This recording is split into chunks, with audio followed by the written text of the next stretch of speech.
Welcome to another St. Pete by Night production. The following is rated for mature audiences and may contain graphic themes that will be distressing to some viewers. As always, we recommend you ensure the safety and well-being of yourself and those around you at all times. Viewer discretion is advised.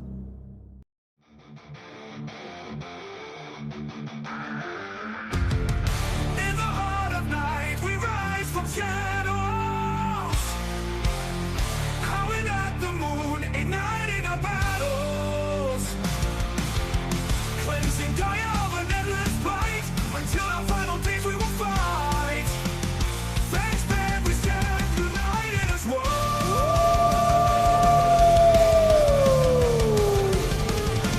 Evil spirits lurking with horror and dread.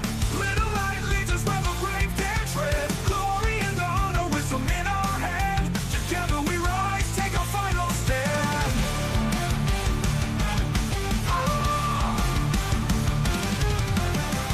Everywhere we run, the wind is at our back. All the warring forces we will track. From the depths of the ocean to the clouds in the sky, vampires tremble as we learn to fight. Rage across Tampa, in this fight we'll stay. Evil spirits lurking with horror and dread. Little light leads us where the brave dare tread. Glory and honor, wisdom in our hand. Together we rise, take our final stand.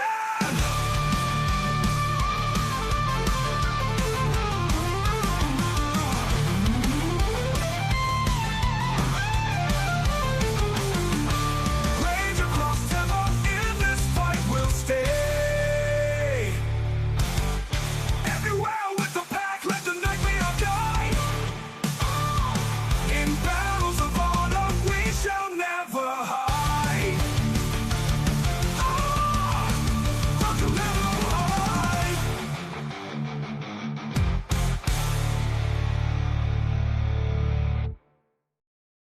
Good evening and welcome to the St. Pete by Night Entertainment Network. St. Petersburg by Night is an online World of Darkness role-playing community originated in St. Petersburg, Florida, but now spread to the world as we know it. My name is Kent, also known as Misha Kent on all social media, and it's Tuesday night, and you know what that means. It's time for Rage Across Tampa, our Werewolf the Apocalypse 5th edition chronicle set in the city of Tampa, Florida, where the Sept of the Evening Star attempts to combat the forces of the worm, both physical and spiritual. But before we get into all that, have you signed up for the Ko-fi yet? Because if you haven't, you can for as low as $5 a month and get access to all kinds of behind-the-scenes material.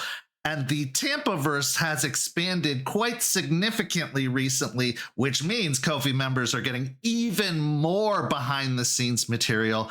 So sign up for the Ko-fi. It really, really does support this community, this show, this channel, all of it. With your support, it means the world to us. So go do that. Also, while you're doing things, why not go follow St. Pete by Night on all of that social media you see listed down below, because we are constantly putting out TikToks and memes and all kinds of fun stuff. And you could stay up to date on all things St. Pete by Night by following any of those links you see down below. Let's get to the reason we're all here, Rage Across Tampa, by introducing the amazing players who make this story possible. Players, go ahead and introduce yourselves if you please. Hi, everybody. I'm Champ, Champagne, Drunk Gandalf, whatever you want to call me, and I will be playing Aspen Weiss, Violet Ox of the Silverfangs. Hi everybody, I am Nori, and I will be playing Malicious Jester, the Black Fury Galliard. Hey everyone, my name's Preston. I play Jason Dreams and Decay Thorn, the Urge of the Bone Gnar. Howdy do, how are all of you? I don't have a quippy intro like Champ today. My name is Nick. I'm going to be playing Izzy, aka Entwined Smiles with Claws, the Arun Child of Gaia. And you know how the old saying goes, a wizard is never late, nor is he early. He's just hungover. Anyway, let's get everybody caught up as to where we are now. Last week, we saw Aspen attempt to save the kin known as Murphy McNamara from the clutches of the cult of Fenris. But unfortunately, Fenris was prepared, and they brought many, many numbers to assist in trying to apprehend this particular kin. It ended up being a very brutal and violent struggle, and Aspen eventually had to make the very difficult decision against her will to abandon Murphy to his fate as he was overwhelmed by the forces of the cult of Fenris, and Artie and Regina were there to just barely get her out of danger. The weight of that decision, the guilt that comes with it, undoubtedly weighs upon the shoulders of the Sept leader, as she is still fairly new to the world of kin seeking. And when you lose one of your kin early on, that tends to have a pretty dramatic effect. We then saw Jace and Isidoro bond over their shared history and maybe a little bit over their hatred of Charles, although it was never really spoken about outwardly, until they were joined by the ratkin known as Skeeter, who informed them of a arrangement he had with some leeches in the area, and that he had hoped that the Guru could make this an exception to their treaty, a bit of a gray zone, and that the Ratkin would take responsibility for whatever happened in that area as they continue to stoke the fires of revolution amongst the leeches. Then after the break, we saw Jester go in and check in on Jace at the grand opening of his new pizza parlor. But really what she was there to do was to probe him about why he being so mean lately to Charles, and expressed how she may be biased, but she does care about Jace and wants to make sure that he is moving through this process and needs to go talk to someone, possibly Artie, about all of the roiling that's happening inside of his mind. And then in the end, all of the pack came together for a pack meeting, Isidoro included, where they discussed the many roads ahead and the many struggles that faced them. For now, let's get into our story with a redo, a do-over of a proper introduction between the newest Sept member and the leader. Izzy, you made quite a splash in your introduction to the Sept, saying some maybe not intentionally volatile things, but definitely some other intentionally volatile things. Since then, after talking with Jace and Jester and Terrence, that anger, that frustration has at least gone down to a simmer. Obviously, all is not forgiven, all is not forgotten. But Izzy sees an opportunity to actually find glory in another way aside from his suicidal actions of trying to take on Charles Albrecht. Now, in the tour of repentance, he meets with the Sept leader, Aspen Weiss, to have a formal introduction, a proper introduction, where maybe some of the questions in his mind about all of the strange happenings he heard about at the pack meeting can be answered with a little bit more detail and a little less brevity. What is your thoughts going into this meeting with Aspen after receiving an invitation to come join her at the cairn? If he were to have been asked to come and meet Aspen a week ago, he would have been sweating bullets. But after he's made contact with a number of the people around the Sept, he's feeling a lot more comfortable, and he thinks this is going to be a very standard meeting, at least as far as these meetings can go. And he is already looking for ways to assuage Aspen, not only with words, but deeds in this case, especially when it comes to being backup for Jason, as he pursues this strange nonsense about a staff, as he doesn't quite understand it yet. And Aspen Izzy was particularly active during the pack meeting, seemed to have an active interest in the goings on, but also seemed to be very thrown off by everything that this sept has experienced, to the point that some of it is so difficult to believe. What prompted you to make this invitation, this opportunity for a second chance at an introduction, and what are your feelings going into that introduction? Well, the opportunity for a second chance for a conversation isn't one that Aspen would fault anyways, but it seems he's got a lot of information in the last pack meeting, and he might need clarification or help understanding, and also not wanting things to be misconstrued with a new member coming in, because with the idea of the new nation, having somebody coming in with the wrong idea is harmful to what we're trying to do here. Also, he's been trusted with going out with Jace, and in all honesty, Aspen knows not much about him besides his connection to Charles, and so she definitely needs to know the intentions and who this person is if she's going to trust them with other parts of her pack. Hey. So Izzy, as you arrive, maybe even a few minutes early to the predetermined time to meet with Aspen, I assume you find Aspen positioned at the table, as always, awaiting your arrival in preparation. The scene is yours. Izzy will, upon seeing Aspen already in her position, do as guests should do in this scenario and stand basically at the entrance to the main heart of the cairn, much in a very similar way as to the previous meeting where he was waited until invited to approach. However, rather than sitting in silence, he will go, Aspen Weiss? May I come in? You don't have to ask. You could just come sit. Now, we both know the litany, and with that, he will walk forward. Even if it's just sitting in the boss chair, you always ask for permission before intruding on another's territory, right? Well, then I'm giving you permission moving forward. I will keep that in mind. So, I'm not gonna pussyfoot around with hi, how are yous, unless you want to. I assume you're here to discuss me, or at the very least what I maybe am planning to do in the immediate, right?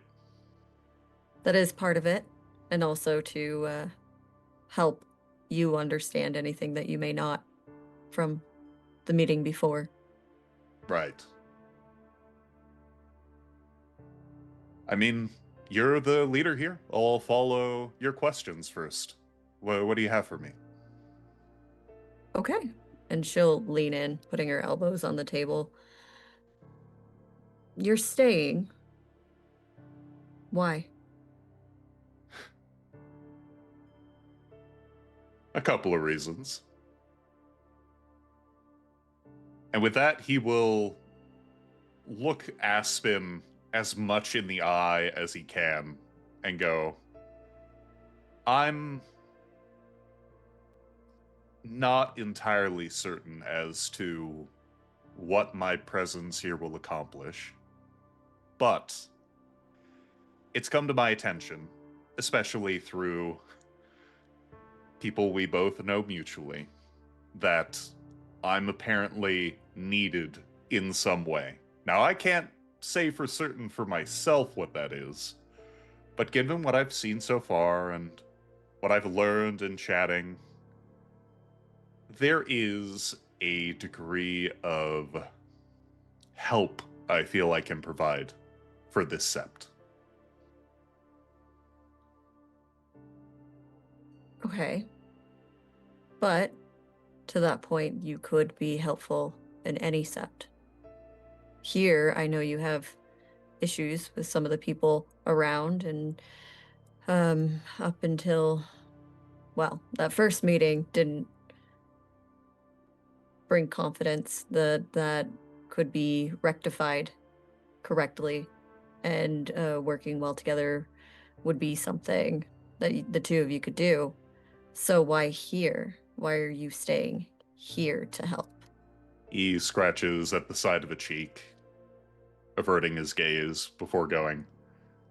You are correct. My initial landing with this sept was partially upsetting, intentionally goading in some moments, but whether or not I find objection with a particular member is besides the point in this particular moment. I could say that Unicorn came to me and told me to be an elder and a leader and all that, but, well, as a man I do not like very much right now once said I'm not very good with spirits. And so, the main reason why I'm intending to stay with the Sept is because the nation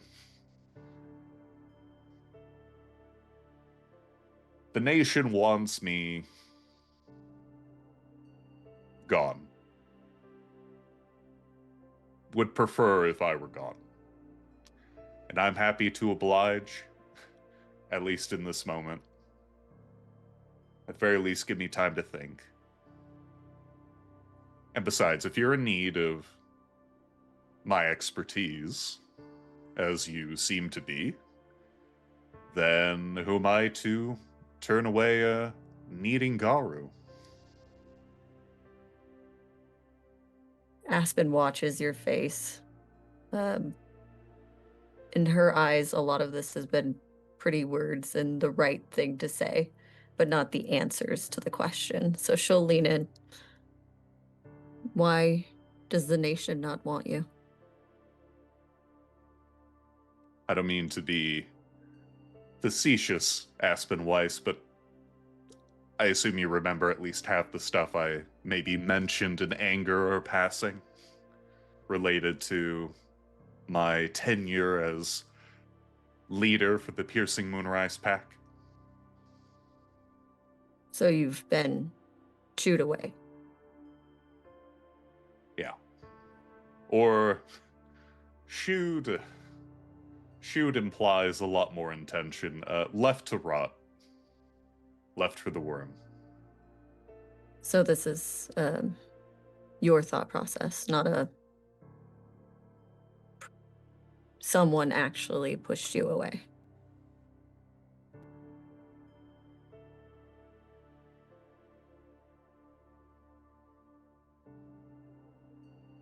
There's a long pause as he thinks of exactly how to impart this knowledge to someone who is technically in this moment a superior, but he'll sort of lean back in the chair, angling away from the table as he crosses his arms in his lap.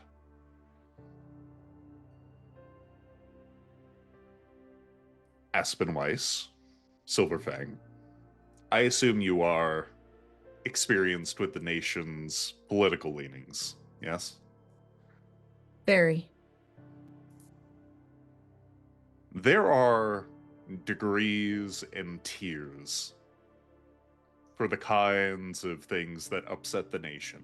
Some of them require rights, notable marks of exclusion.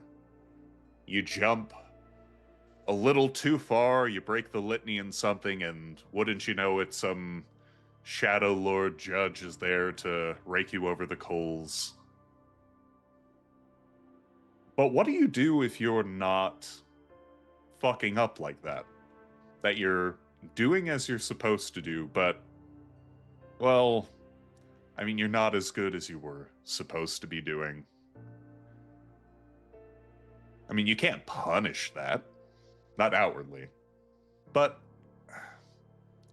I mean, you show up to the mood and say, hey, we need a vehicle to get around. Maybe you don't give much support in that, or Hey, thank you for solving our local leech problem. Now get out.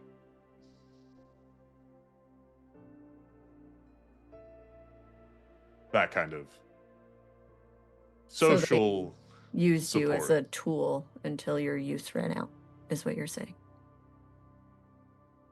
And with that, you can see a bit of that anger flare up again, the frustration that he spent the entire time at the sept trying to deal with, before the smile flares back on as he goes, it would be really easy if Charles just told you anything about me or his first pack.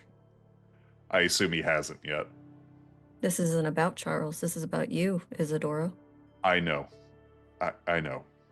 And unfortunately, a lot of what I am and what I'm dealing with has to do with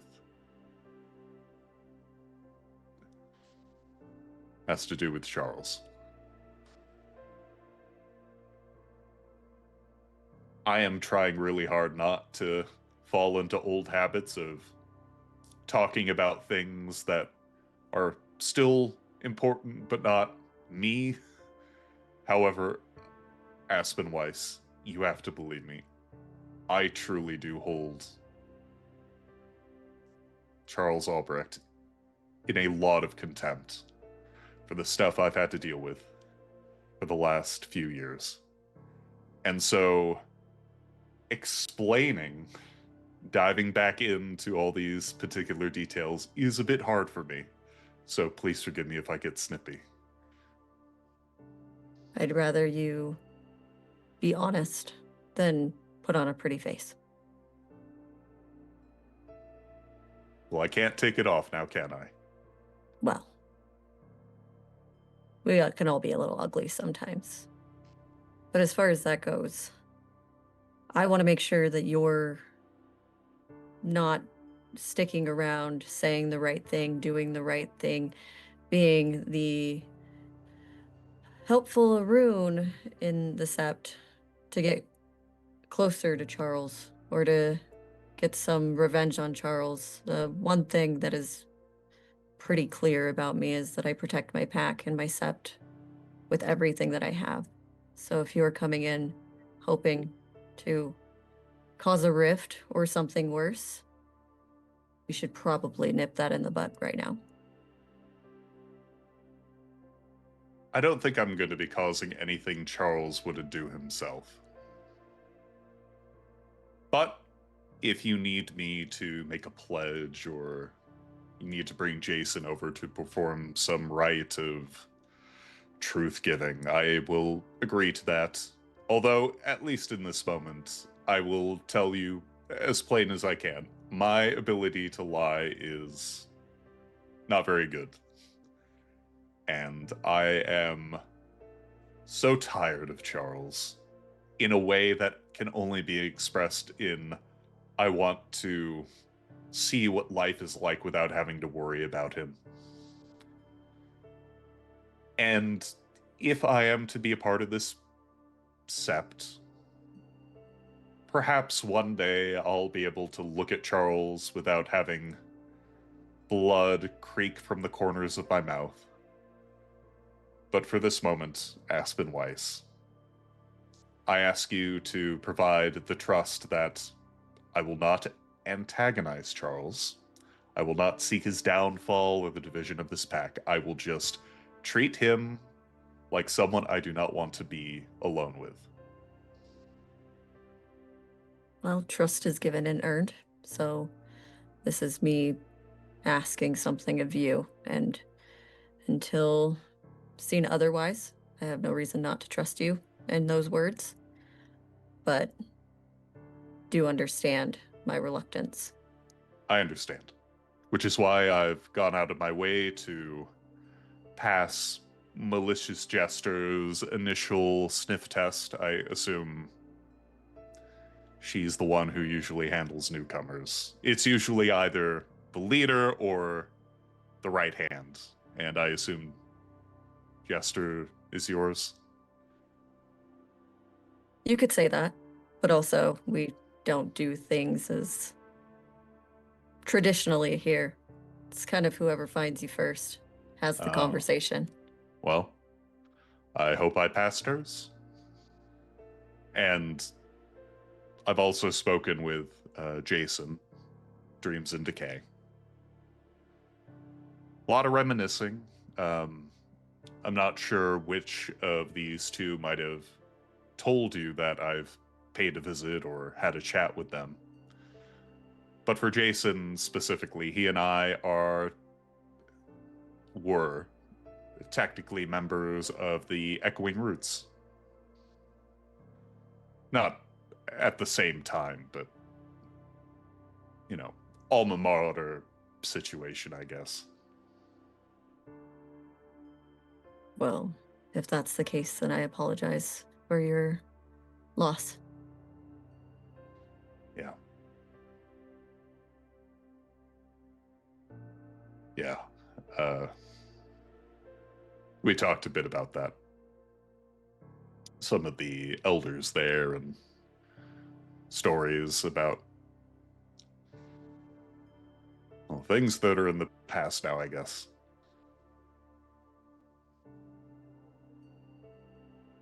I guess. Still. Aspen Weiss, do you have any other questions for me? Obviously, my words in this moment are under a microscope. But if there's anything else I can answer to you.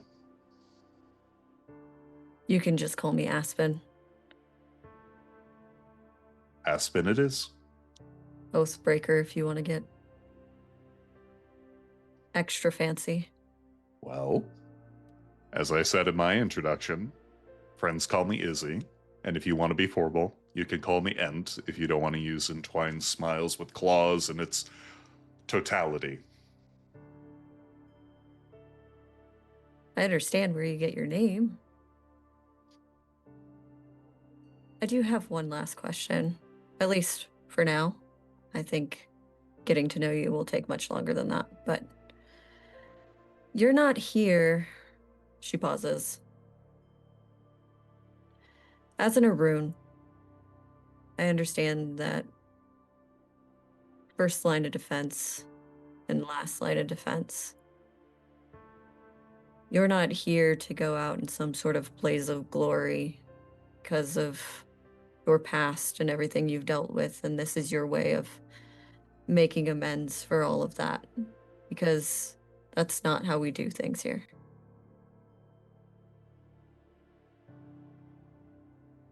That was my initial intention, but now that I'm, well... And with that, he thinks back to Terrence and Unicorn.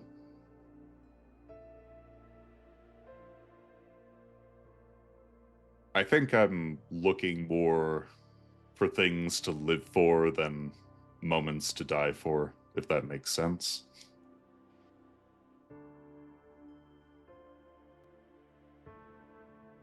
Good answer. It's a good reason to be here. Glad I passed. What's my grade? Well, you know, that's just the pre-test. You have more lessons to learn, and then there'll be a test at the end of the semester, and we'll grade you then and see. Well, if you're out of questions, I have some. Go for it. I've heard, I've seen, a lot of chatter about a treaty with the leeches of the area, but also that apparently said leeches are led by a bateman that you supposedly despise. You're both lawyers. I was told that much. Before I knew that he was something other than what he was, I've always had a problem with his tactics and how he runs himself in the courtroom. Not a good person, but well, now there's even more reason to dislike that man, if you can call him a man. Now, this might be the Arun and me talking, but why haven't you It all gets very complicated. Being here, being brand new, just establishing ourselves, we didn't have the power or the will to take on something like that. And then it seems like every time we've had a decent opportunity, something else has gotten in the way. And as much as I'd like to see his head removed from his body, trust me.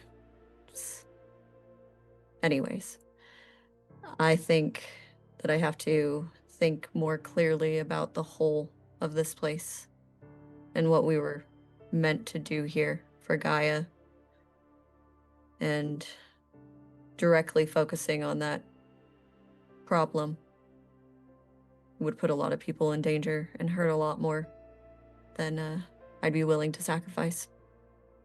I see. Well, obviously, even the quietest of the Garu are still warriors and defenders of Gaia, but in this case, I entrust your Philodox vision that the attack would not be worth the sacrifice in this case. Still, if you have any plans for dealing with this Bateman, who has come up on many a lip, I am willing to offer what services I have in decapitating leeches. Might have some uses in the future, but for now we'll keep you on bodyguard duty for now. Very well. The other thing I wanted to ask is, what is this about other changing breeds? Yeah, well, I'm a terrible person to talk to about the esoteric of it all, but the cairn, she points back, is special. Are you familiar with stories of the Croatan? Kent, would I be familiar with stories of the Croatan? Honestly, probably not. They've been gone a long time and they're almost mythical in nature at this point. So I would say there isn't like a formal education to be given about them. Izzy nods politely before going, no. Yeah, that's usually the reaction. They were a tribe of Guru from before, actually quite good at opening cairns and working. It's a whole story, and Jester would be much better at telling it, and Eliza would be much better about telling you the spirit part of it all. But this was one of their cairns, and we have the potential of bringing back the spirit of that tribe and potentially bringing back the tribe as a whole in some ways, at least the opportunity for it. But because of their affinity for cairn building, it's brought a lot of the Farah towards this cairn. I don't know, a sense of being pulled here by a lot. So they've all come in their different ways. We have She Who Shines, Mokale. We have Mokale? yes, the crocodile alligator shifters. Okay, you'll have to forgive me. I know broad strokes. I know the War Rage, one of the great fallings of the Garu Nation. Well, technically before the nation, right? But all these shifters are supposed to be dead, and you're saying they're just rolling up and chatting with you without issue? It's not been without issue. There's a lot of issue. Trust me, a lot of issue. But we've done our best to make amends and try to have an open communication between them. And a lot of them don't like us, and I don't blame them. Yeah. We've never been great communicators in the past. No, I suppose not. So we're trying to rectify that here. And I know that is one of the many reasons why we are looked at weird, I'm sure, or will be, but I think it's important. The things I heard in the wider nation did not mention other shifters. And the fact that you've apparently been able to make concordant with them. Aspen, you'll have to forgive me. When I show up to accept Cairn, as a child of Gaia, I'm already expecting an uphill battle. But apparently you've already done half the work of what Unicorn dictates, so I feel a little lost on what to do now. I'm sure there's going to be plenty more opportunities, especially trying to get back Turtle. It's going to be a big task, and I think if you're willing and can be trusted, you might have a big part in that. Maybe.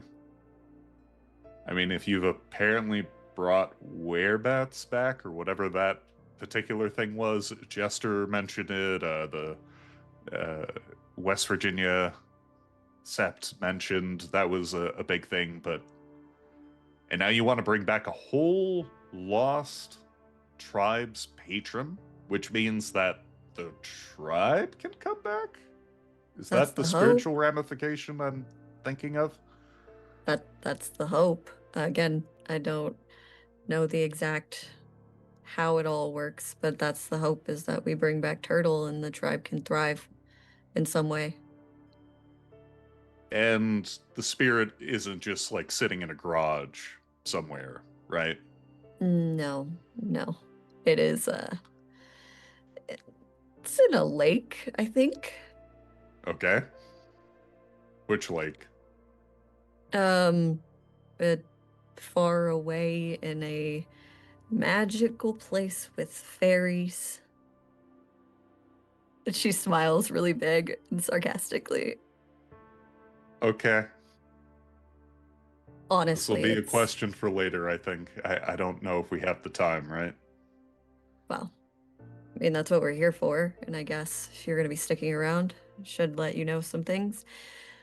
I believe you remember Jace talking about fairies, the fae. I They just... I don't have the words. I have to assume it's something, and when I see it, you're gonna point out something weird and go, that's that. And I'll go, okay, I have a reference now. right. Well, with us helping them was also because Jace wanted to try to get Turtle back, and they know where it is because it is where they are from. Huh. Well, seems easy then. That's where you come in, to help Jace do what he's got to do with this staff and Moses, and break out another Fae from the staff, and hopefully will give us our in to magical fairyland. Well, here's a third question for me. Do you find Jason's instincts for when to initiate teeth and claws to be trustworthy? Obviously, I knew him loosely, but you're his pack leader. Jace is a very capable guru in a lot of Okay. ways, but I- when it comes to combat, I sense nerves, apprehension. Okay. I'll have to keep that in mind for when things get questionable and dicey.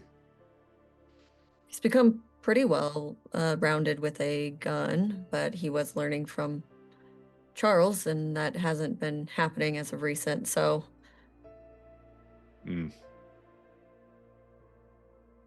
Okay.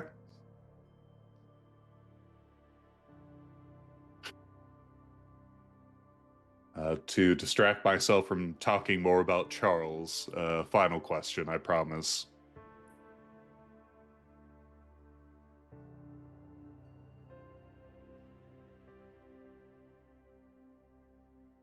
What is going to be too dangerous of a scenario for you, Aspen, for the two of us going to Orlando? At what point do you want me to yank him by the collar and bring him back here? Again, I think that's something that Jace is well-rounded in. He knows discernment. He knows how to keep himself out of trouble. He's the bone in our way. But if you see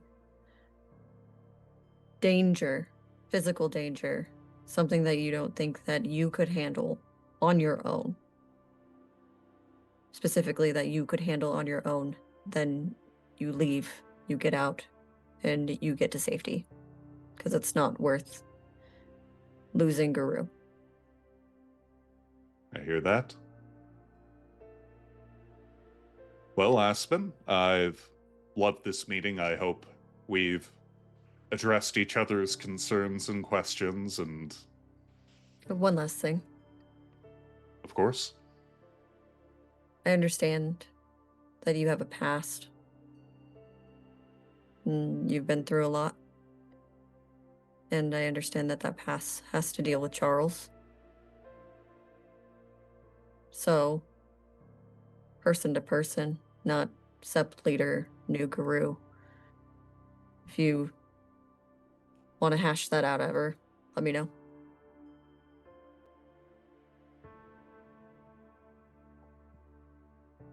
I'll keep that in mind. Thank you. As the meeting ends and Izzy, you prepare to leave, roll me a wits and awareness check. You are at rage 1.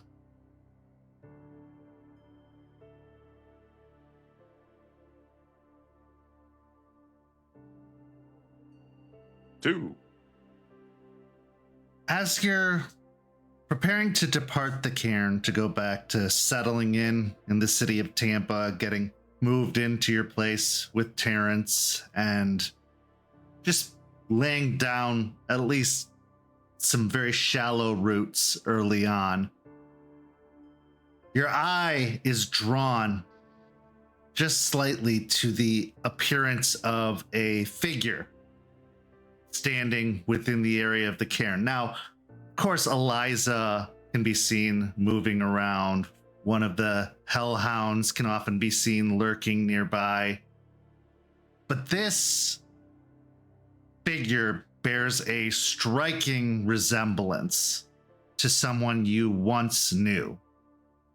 Long, dreaded locks fall down onto shoulders of a youngish woman, probably in her late 20s, maybe even early 30s. It's only for a moment that you catch sight of them, but they couldn't possibly be here. Everything you've heard, everything you witnessed or investigated says that they were one of the fallen of the old sept. Cat, the Theurge, the Right Master. But yet, for the briefest of moments, there she is, standing nearby. But as you turn to face it, drawn by the sight of it, all you see is a dream catcher dangling from one of the branches up above.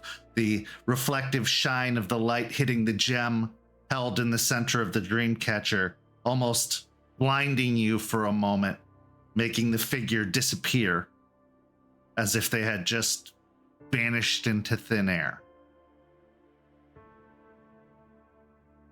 And while it's impossible for her to be present, they look strikingly like her. Maybe your mind was playing tricks on you. Maybe it's due to trying to find a good amount of sleep in an area where you're very unfamiliar. But it is jarring, to say the least. As you dismiss those thoughts from your head and continue into the woods that line the clearing, what are your thoughts after this meeting with Aspen and this very strange, brief encounter? I think as he leaves the heart of the cairn and journeys out into the bawn, he is definitely like, okay, that went well, as expected, a couple of hardball questions, but nothing you can handle. And then he sees that vision of someone from his past, and he blinks for a moment, sort of rubbing at the corner of his eye before spying the dream catcher and the trees. And he gets very soft for a moment, not sure if some primal memory has just sort of unearthed itself, or if it's a vision or something to that effect, before he... Okay. Just 8 hours and food. Okay. And he presses on. He has a mission. He has a path forward. And he's got to do it. And Aspen, as you watch Isidoro depart, how are you feeling after this more formal introduction, after trying to dig to the heart of the matters that bring Isidoro Darris and Twine Smiles with Claws to your sept, to your cairn, and, well, to your nation?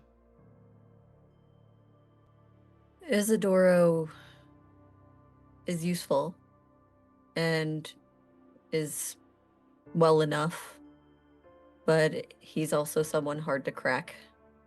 Talking to him, he's hiding some of his real feelings under the surface. And even though he's a child Gaia and they're not great liars, doesn't mean that there's not a way around that.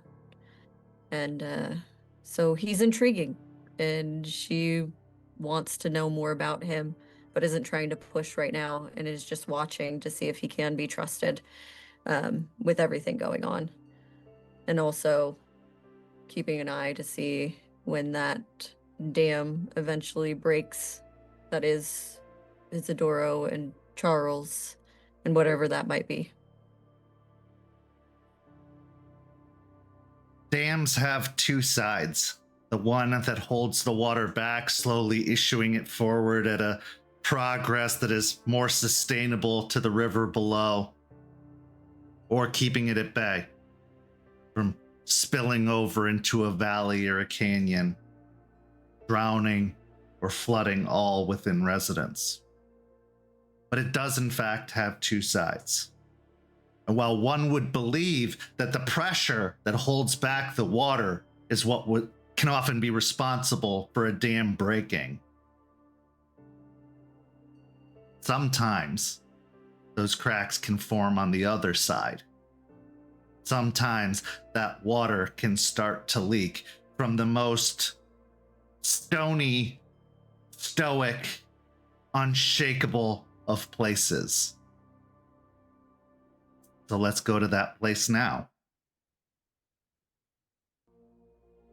Jester, you've come home from yet another shift at the bar. Jace has been extremely busy with the opening of the pizza parlor, which has mean your assistance at the bar has been even more useful in his absence. Now, life has been, in a way, upended ever since Piney Point for one reason or another, whether it was your recovery and psychological refusal to admit how much it still affects you, but also with the arrival of Izzy and the other children of Gaia, and with the falling out of Charles and Dreams in Decay. Life at home your safe and sacred space, has reverted back to a all too familiar and very uncomfortable state of being. Over the last year, you've been able to make that apartment your home with Charles, interlinking and meshing your two lifestyles together. But over the past few weeks, it's almost become sterile once more. Everything has its place. Books sit at an almost right angle on the table. There isn't a hint of dust in sight. And while there comes a benefit of the amount of time Charles has spent cooking, to the point that there are stacks and stacks of to-go containers or takeout containers lined up of meals to be taken out in Tupperware on the road if necessary, it's felt a lot more cold, a lot more distant. And while your presence is still very notable, never have you lived such a proper and pristine lifestyle. If clothes were left on the floor the night before, they are washed, dried, and put away by the next time you arrive. And even more noteworthy, Charles isn't going out as much as he used to on patrol or to training. He just seems like he's, in a way, hiding. So as you return home from that shift at the bar and you open the front door to the apartment, the most delectable smell hits your nostrils as you can hear the sounds of sizzling pans, plattering dishes coming from the kitchen. It smells like duck à l'orange is being prepared, which is far too extravagant a meal after having worked like you have and probably even snacked on some mozzarella sticks from the kitchen at the bar. But this has become, in a way, the norm for you. Extravagant meals that you enjoy but can barely stomach all of it, which ends up in those leftover containers in the fridge. What's going through your mind as you enter into the apartment, and how has it been for you the last several weeks? When I smell the food being cooked, I'm going to give a long sigh because honestly, a little bit like my stomach's going to turn a little bit at the smell of it because all that rich food after being around like grease and beer is just no. But it's a sigh because I'll look around the like almost sterile apartment and just be like, it feels like he's erasing us.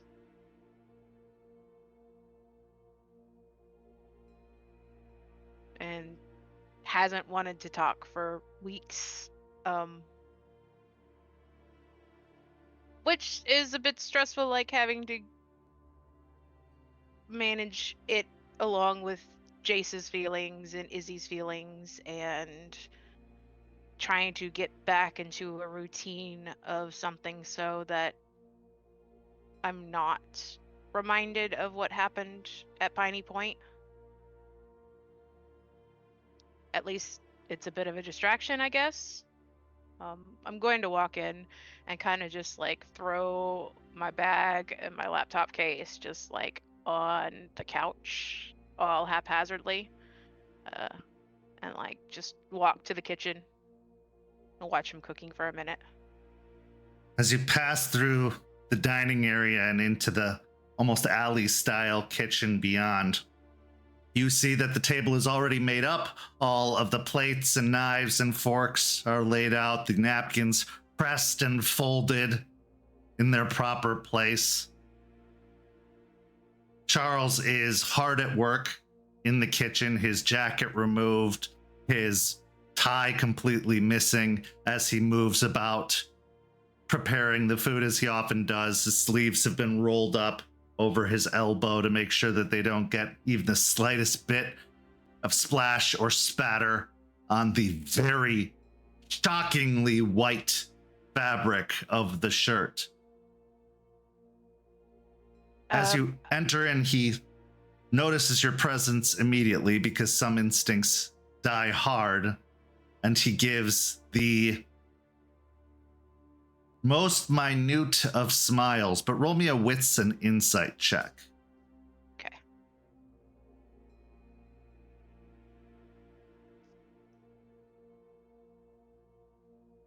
Am I at rage 1? Yeah.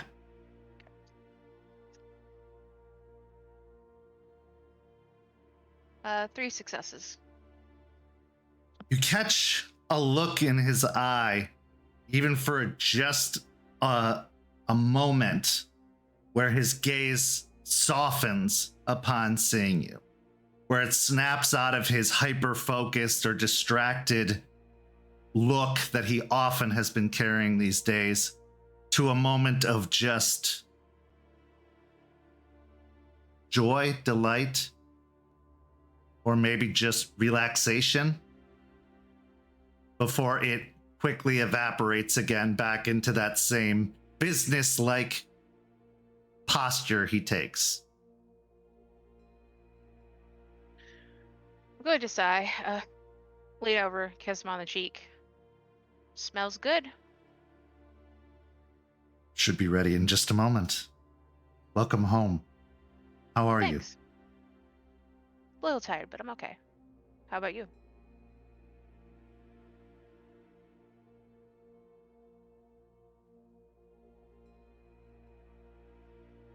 I don't lie, and I'm not going to make a habit of it now. I am fine. Mm-hmm.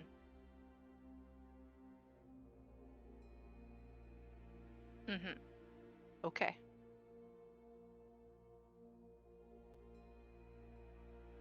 I'm gonna go get changed so I don't smell like beer. I'll be back. As I'm leaving, I'm gonna quietly open the cupboard with the glasses and get the glass with the stickers on it out. And as I'm passing by the set table, I'm gonna replace Charles's glass with the sticker glass, and then go in the bedroom and just set that glass in the bedroom as I get changed. Okay. So changing out of your work clothes and into something more comfortable, you return to the table to see that the food is being served, that drinks are being poured, and the glass is still there, as if he hasn't even noticed that it exists. In fact, it is filled with wine, just as yours is, as is often the case, that last glass of wine before bed to just unwind. But he seems to have completely missed it, or at least not reacted. He moves over to your chair and pulls it out politely, standing behind it, preparing to have you sit. I'll sit down. He then takes a steaming platter and opens it, serving out a portion for you before moving over to the other side of the table and serving out a portion for himself. He then puts the top back on the platter and sets it in the center of the table before moving to his seat and sitting down.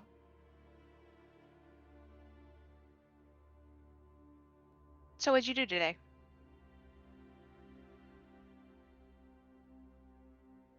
Well, there was daily training with the new arrivals in the morning. Lessons with Delphine, who is continuing to grasp the concepts of the nation, or at least the nation that was. A patrol through the Bawn, and then home. Typical business. And that's all we're doing now lately, isn't it? Business. He pauses in mid-cut of the duck and then removes the fork and knife and sets them to the side. What else am I supposed to do?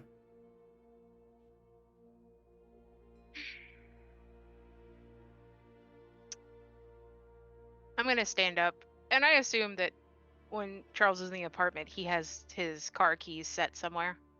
Yeah. There's a little table by the front door. I'll go slip on my shoes, which are also by the front door, and like grab his keys. I'm going on an adventure. Do you want to go with me? He looks down at the food and then back at her. You have an assignment? I'm going on an adventure. Maybe it's in the Umbra. Maybe it's not. I'll open the door and start walking down the hall. A few moments pass. You can hear the rapid clattering of dishes from behind you before Charles steps out of the door, his coat being hurriedly put on. What are you doing? Going on an adventure.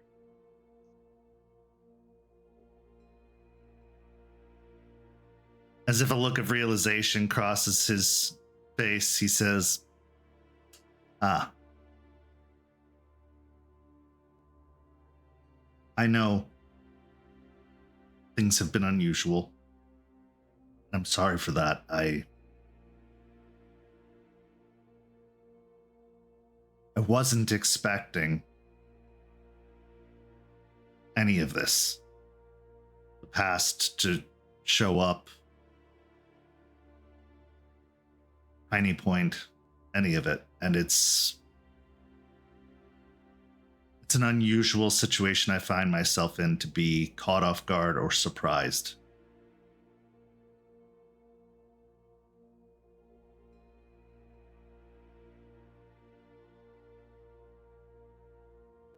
I appreciate that you are trying to shake things up,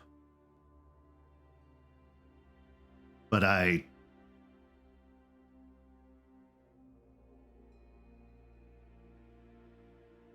don't know what to do. I've tried apologizing. I've tried all the things that an individual is supposed to do when they've wronged someone, and now I'm at a loss.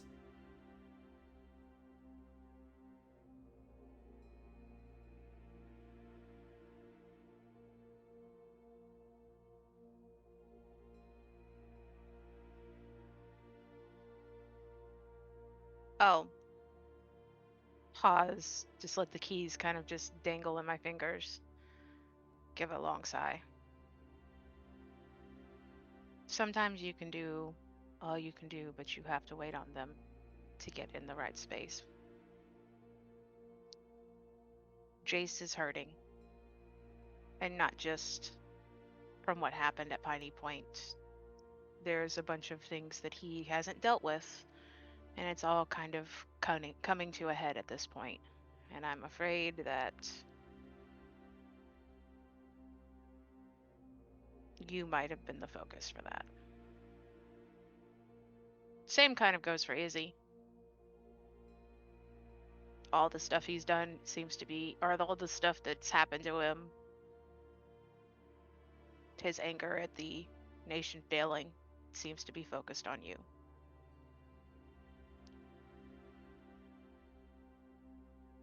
And aside from apologizing, there's not much you can do about it. Except maybe get out of the freaking house and we can get out of the city for a little while and just take a break. What if he's right? What if it is my fault? Who? both of them. But I was referring primarily to Isidoro and his belief that the nation, or that I am at least a symptom of the nation's failure.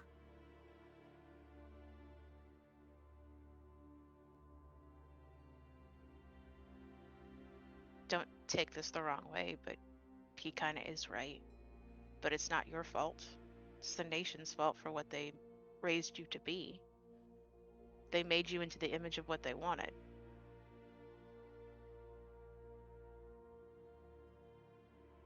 But it's not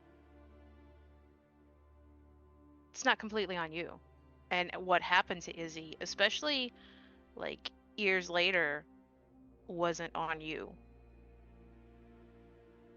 Yeah, there were probably some things, but not all of it.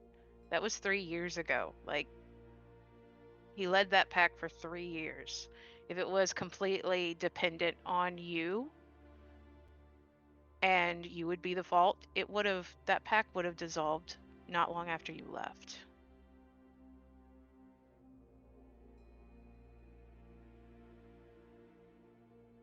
If it were just the past, that would be one thing.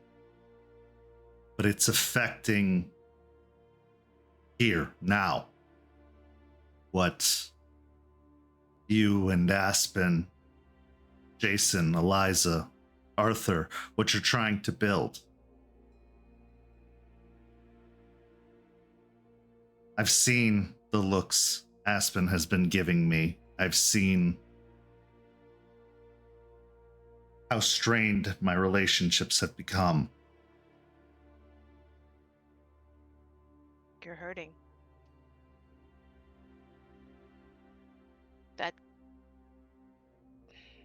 It's hard to act normal when you're in pain.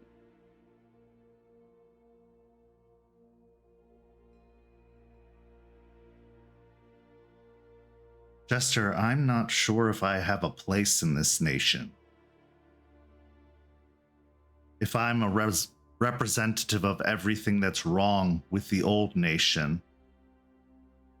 I didn't say you were a representative. A representative and a symptom is different.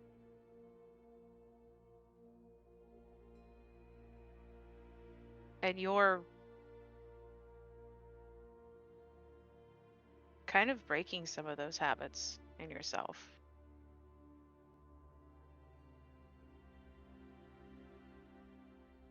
Not without a great deal of effort from all of you. Effort that possibly could be used elsewhere.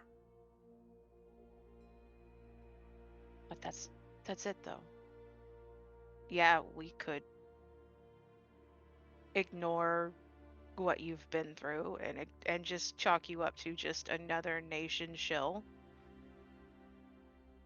Another Silver Fang who thinks that they're better than everybody else. But we're like the nation, the failings didn't just like affect affect everyone. And if we're trying to make things different and try to like bring us together again so that we can properly fight this war without or any hope of fighting this war, means we can't ignore you or Izzy. Like,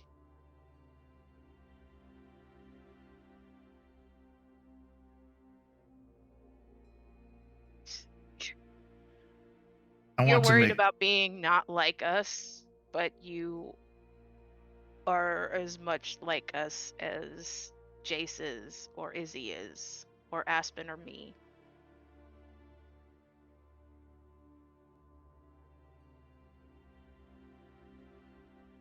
I'm a construct of all of the nation's hopes and dreams, of their plan for the future, of all of their goals.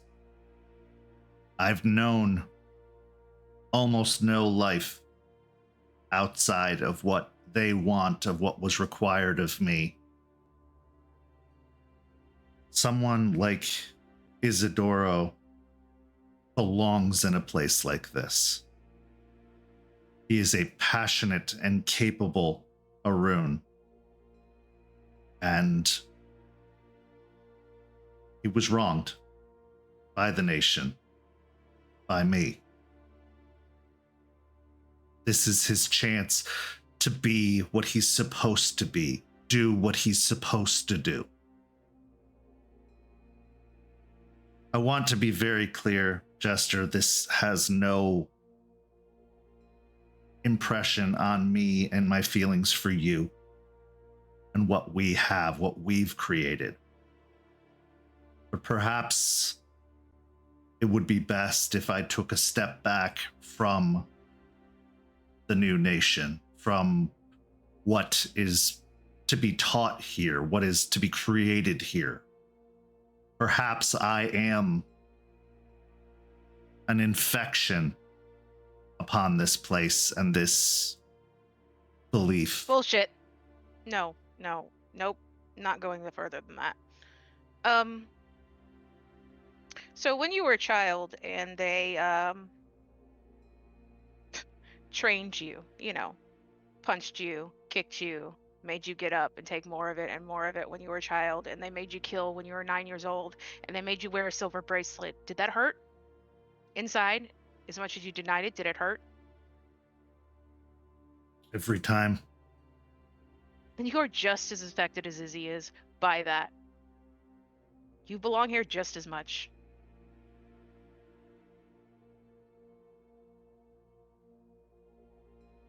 I wasn't a prisoner. I woke up every day choosing that lifestyle. You were a Choosing. child.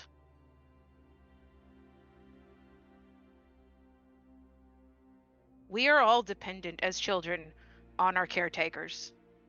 And we believe the things they tell us are the right things because they are our caretakers, and we want to believe that they care for us. So no, you didn't have as much choice as you believe you do. You couldn't have left. Where would you have gone as a child? They would have taken you back. Would have forced you to come back. You weren't free to choose. You were choosing because it was the safest option for you.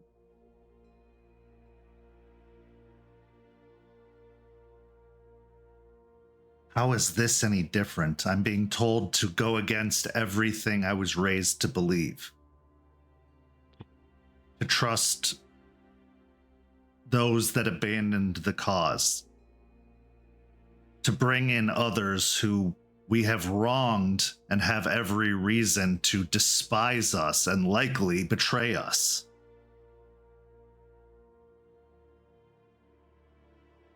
I am tasked with educating this entire new generation of guru, but all I know is what I've learned and was taught. And what I was taught hurts others. This is a very critical and important time for what's being created here. And if my influence on it causes harm, if my past brings harm to it, possibly even starts it or stops it from even getting started, not going anywhere, Jester. I'm not even suggesting the notion that you and I would be apart, because that is not possible anymore. No, but your words tell me you don't really believe in what we are doing here if you feel that you're being forced to do it. I don't know what to believe anymore. Because while I see the good of what we're doing, and that gives me hope, I also worry that it means drawing the ire and attention and disgust of others far more powerful and influential. And that's not going to happen eventually? People don't like change. Our people don't like change. We literally have the litany, which I'm pretty sure half like Seps don't agree on what it means, but those words are so ingrained and have been ingrained in so long that like we have to follow them, but nobody knows exactly what they do or what they're for. Like they're so nebulous. Do you think those with power aren't going to look at us and want to squash us with your cure or not?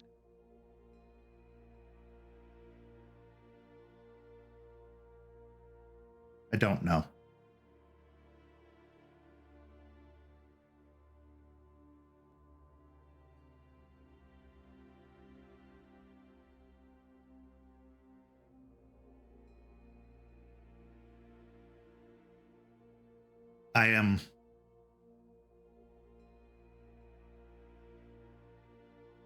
I just want to make sure those deserving of this chance can have it unimpeded by the things I've done.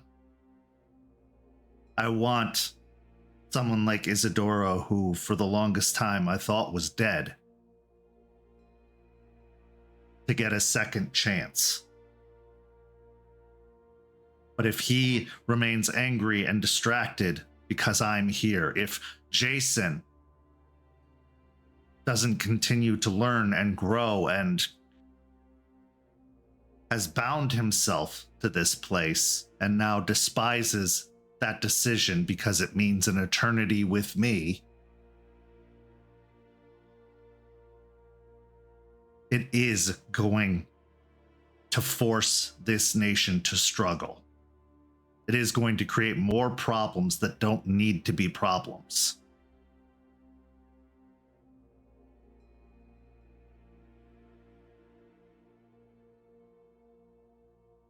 You told me once not to put so many of the burdens of others on myself. Do you remember that?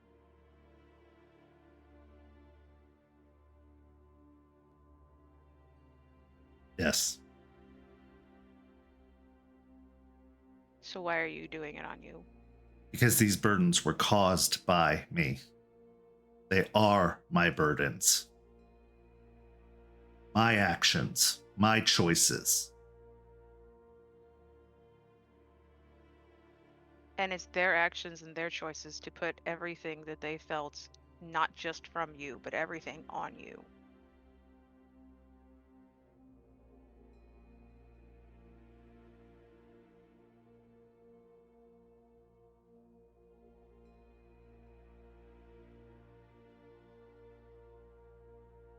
I talked to Jace. Told him he needs to get some help. Hopefully he'll listen.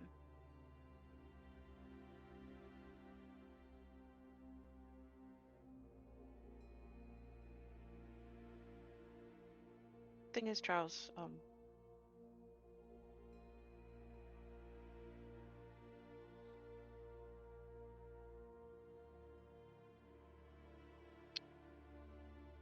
this moment,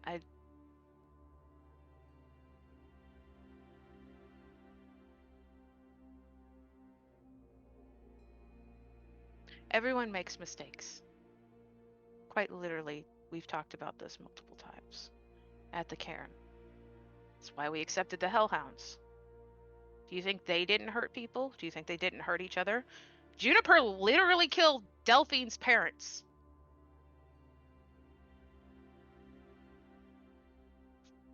They were improperly educated. You were improperly educated.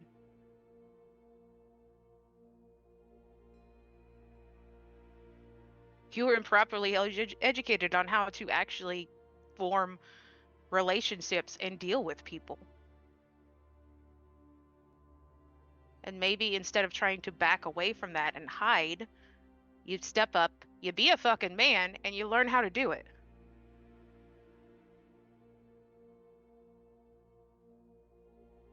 I tried. If this were before, I would not have even deigned to offer them an apology. You tried once.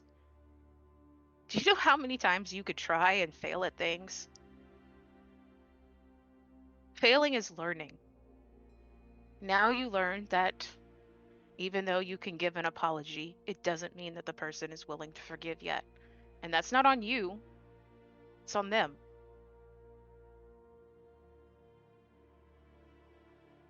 That's on their feelings of that they are not able to cope with.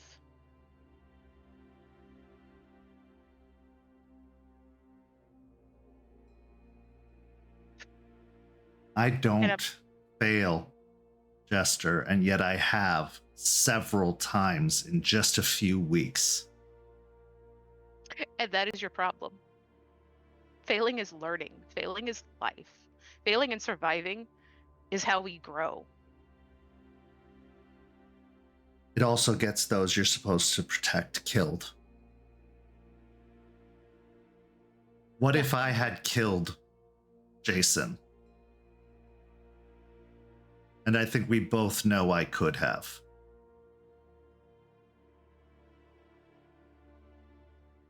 It would have been awful. And it would have been terrible. And I would have helped you through it since I went through the exact fucking thing. Maybe not exactly. I didn't kill Ryder, but I got Ryder killed.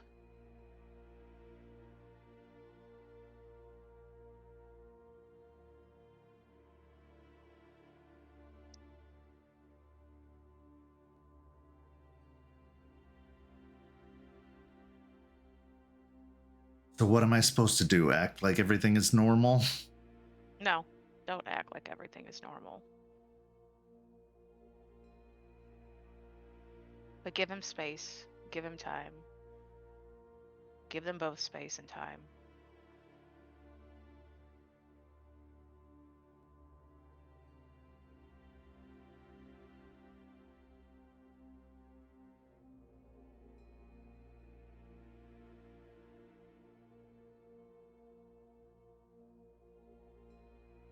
That's what I'm doing.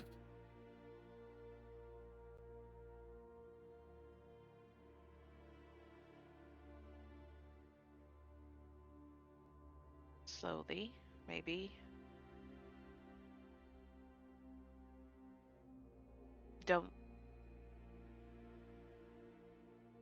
just heap up on the burden and just accept all of it just because they're mad at you. You have to let it go too.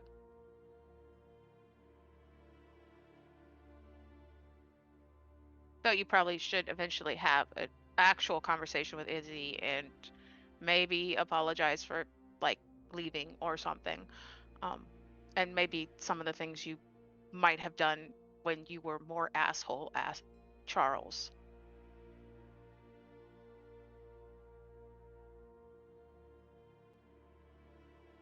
When I left,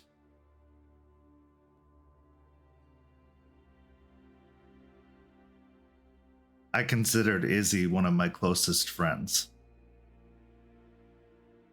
One of the only people that I felt understood.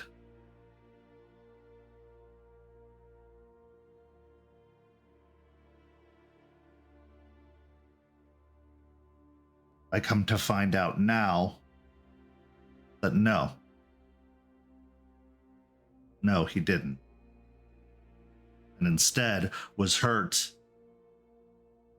by me doing what I had to do, what was required of me.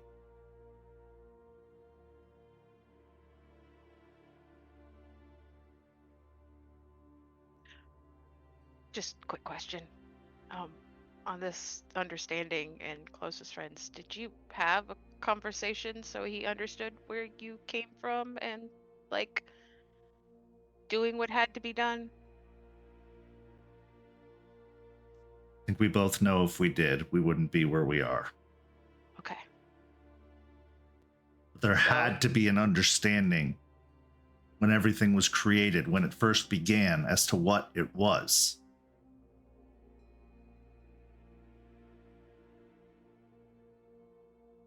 And I wasn't given the time for conversation. Believe it or not, the war rages on. And not everybody gets closure.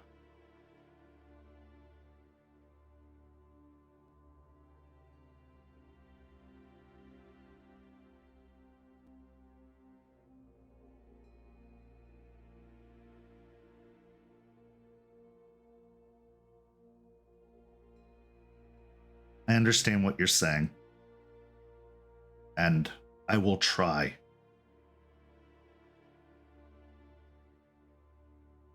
But if it continues to threaten the new nation, if it continues to cause a rift between myself and those that I'm sworn to protect, I'm here to protect, I don't want to prevent others from joining this cause because of the history we have. I don't want to dissuade others from embracing this belief structure because they're too focused on who I am and what I've done.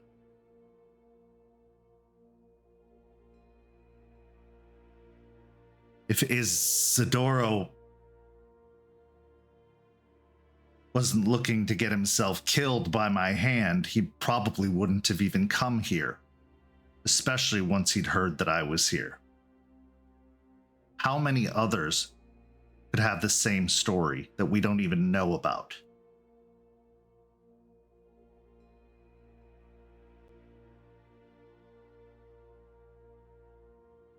So you need to change your image. Once again, you're laying on, I am making these mistakes, or I have made these mistakes. But instead of trying to do the hard part of rectifying them with the people, because you failed with Jace, you just want to step back and disassociate with everything and everyone as a whole. And how is that helpful to us?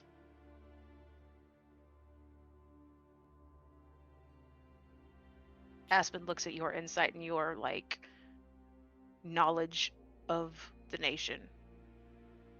And yeah, I'm sure you'll say, oh, I'll give that, but you stepping back, you retreating, I think would hurt us more. And as much as you say it doesn't affect you and me, it's absolutely affecting us. One, you're feeding me super rich, like posh food every night, and ugh, it's too much, man. It's too much. I'm kind of a simple girl with simple taste. Yeah, it's delicious, but also, ugh, it's a lot. The apocalypse will have come and gone before I serve you something that comes in waxed paper in a bag. You served me cheese fries before?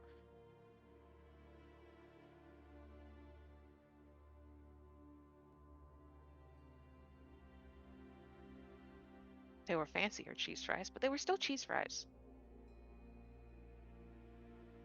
When I was who I was, when I first got here, no one got hurt. No one got put at risk.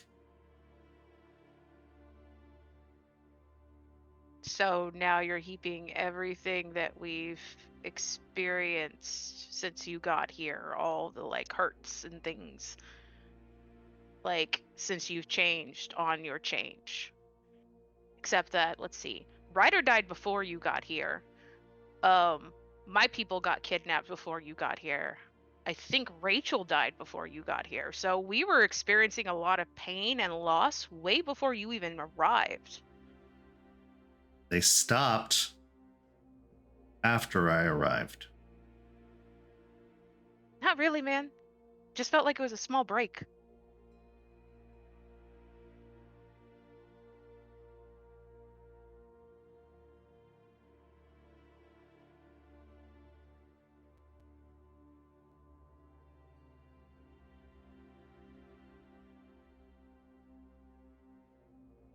We're seeing the vulnerabilities that I've talked about so many times be exploited.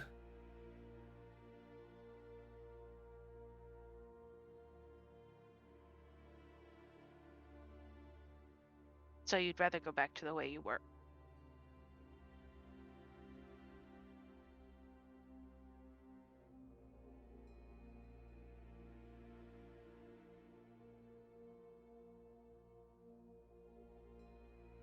Not sure it's a choice. It may just be what's strategically best for the situation.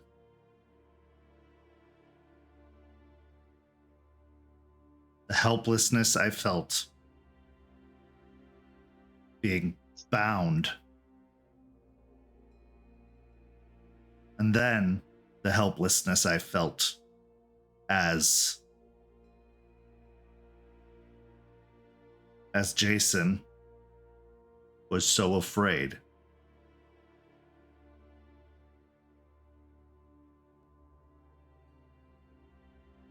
And now I feel helpless again because of how angry they both are, resentful they both are.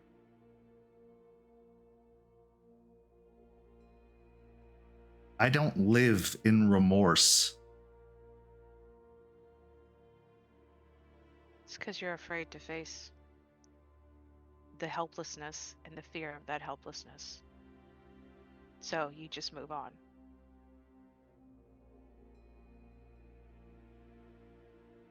Everyone has their role.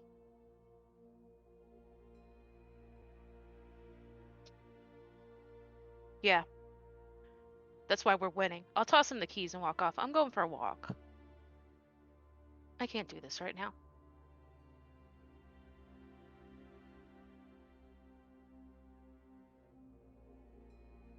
As you step away, he calls after you, but undeterred, you go down the stairs and out onto the street.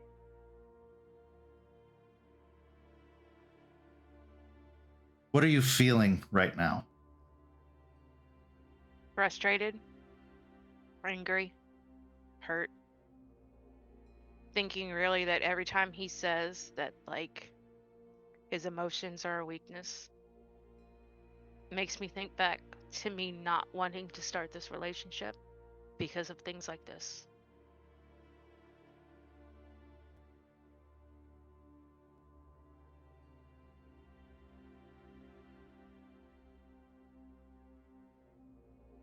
A dam has two sides.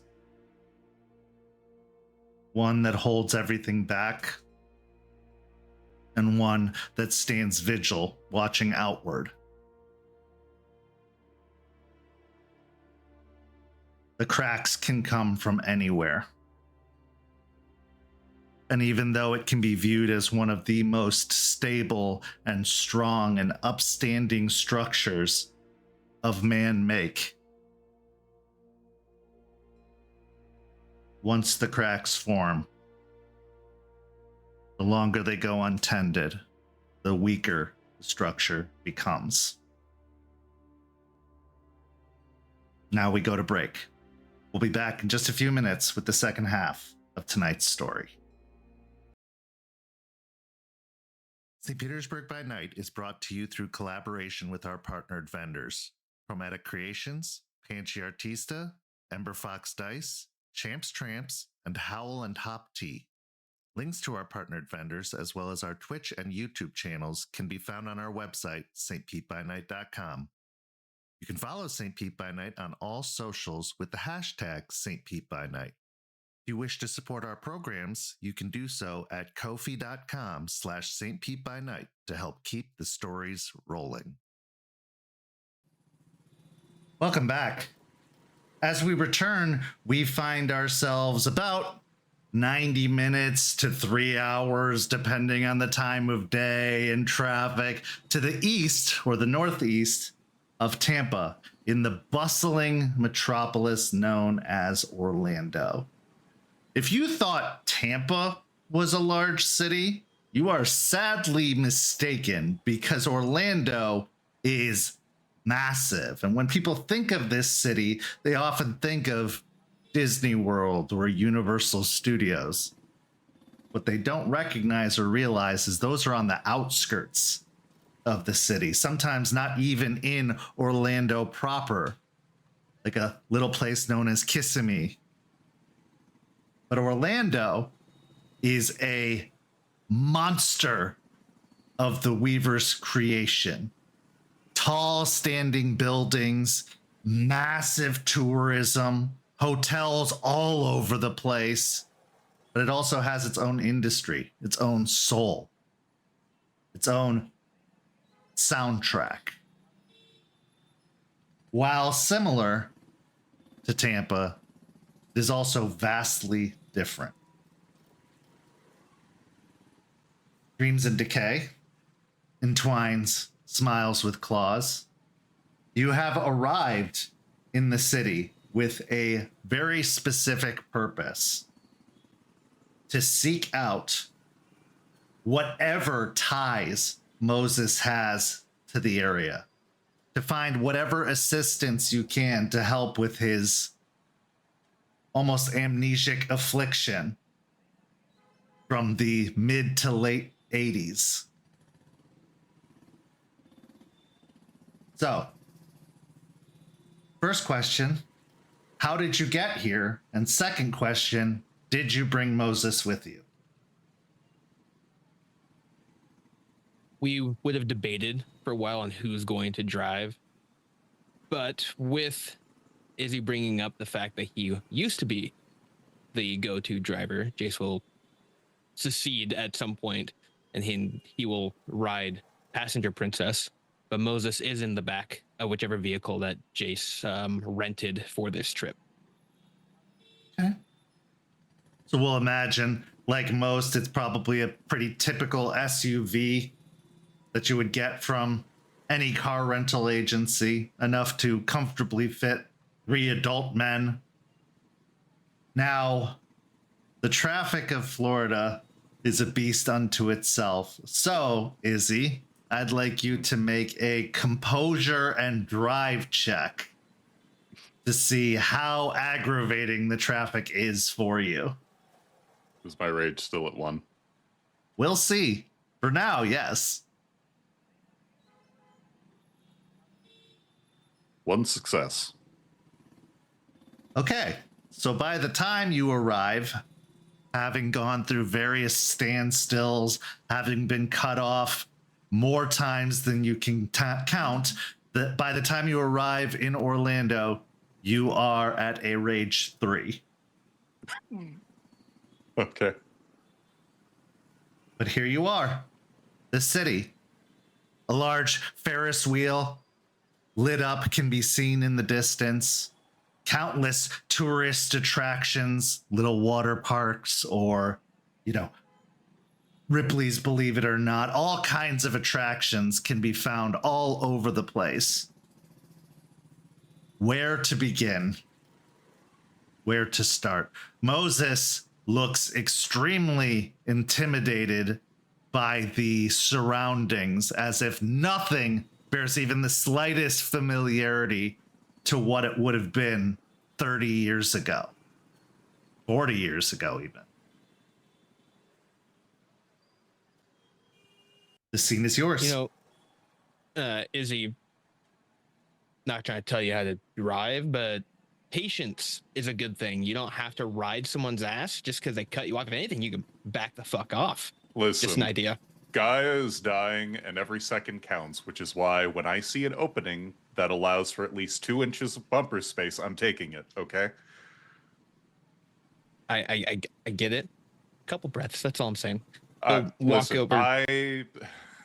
The Orange State is really making me want to squeeze some juice, you know what I'm saying? Hopefully not too much. I'll just try to keep it under wraps for now. We're here, we're in one piece, no dents on the rental. Everything's fine. I got it double covered, but just because you were driving and I wasn't. But yeah, no, you're right. Your trust was much appreciated. Now, what's our plan? I'm gonna attempt to do something, but I can't really have Moses see this weird thing I'm about to do. You're a conversationalist. You're a talkative guy. Can you just keep him distracted 2-3 minutes? That's all I really need. I can do that. Hey, Moses! Hey! What? What's that? What?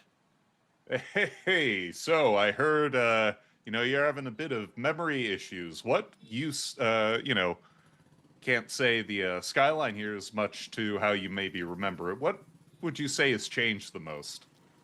And with that, he'll just start asking inane questions to occupy him. As the two of you step away, Moses pointing to various locations near and far, saying, that wasn't here, that wasn't here, that was called something else. Jace, what are you doing? Trying to go to a little bit more secluded area. I get that it's popping wherever we're going to be at this point, but somewhere less eyes. But he's going to lay flat on his stomach and actually put his side of his face and his ear down to the ground and try to reach to the actual streets itself. See if he can have a conversation with them. Okay, go ahead and make the roll and expend either the rage or willpower it takes to activate the power. That one will. 1. As you attempt to reach... No, my rage. It's my bad. Oh, yes. Sorry, your rage is a 1. Okay. Yeah.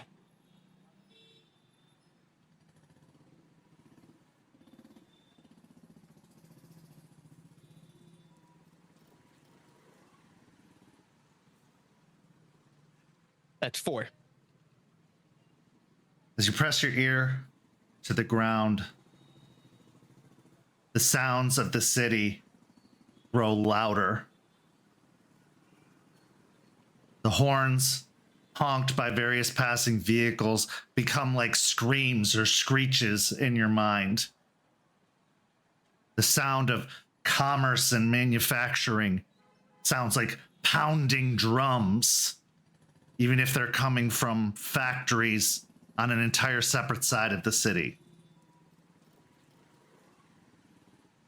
And then comes the voice.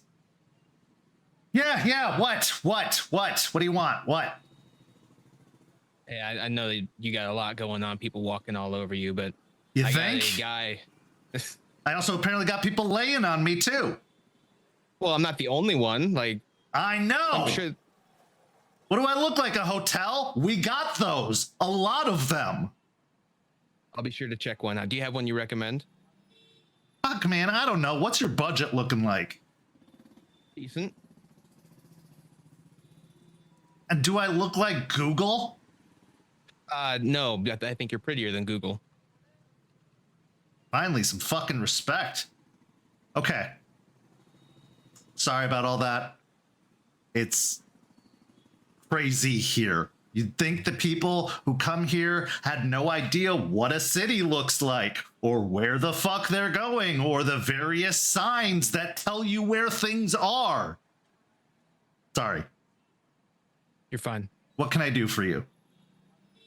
I have a guy that hadn't visited your city in 30, almost 40 years, and he used to walk these parts a lot.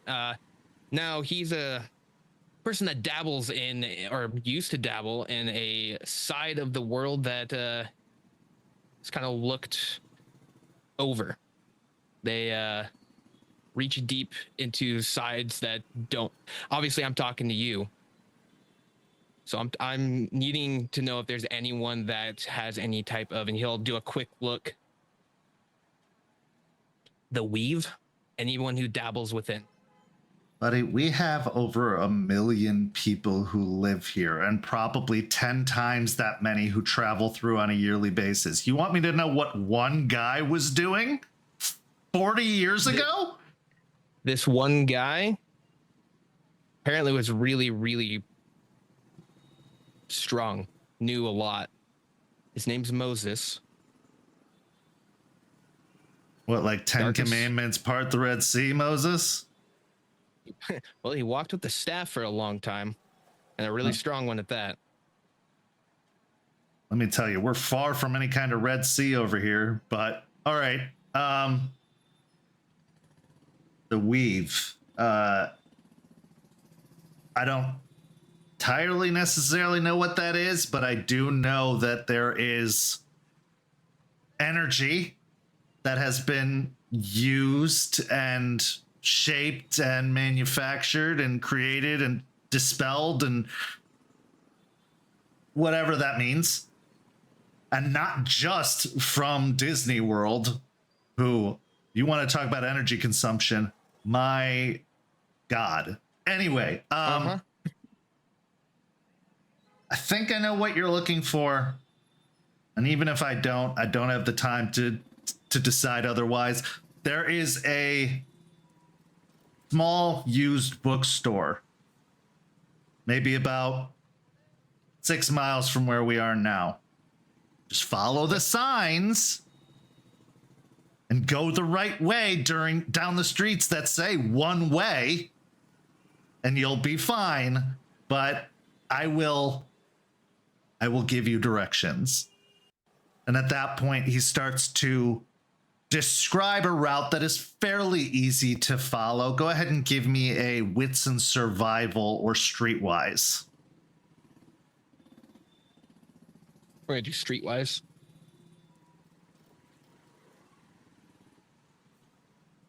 That's 5. Okay.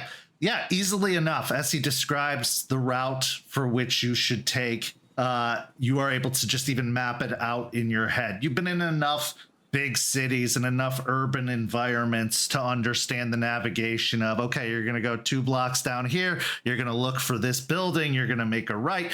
It's all just making sense to you and linking in as if it's your own personal GPS forming in your mind. After they finish describing the route, it's a place you'd normally miss. You'd probably walk right by it or drive right by it or ignore it, and have a feeling that's by design. So just don't overlook it. Don't fucking come back to me in like an hour being like, what was it again? No. You have technology. Use it. Understood. Well, Orlando, I appreciate the help. This has been very, very fun for me. I haven't been able to talk to a really big city in, I don't know, ever. So thank you for that. And I'll be sure to get off you now. Oh, right. What is it they make me say? Thanks for visiting.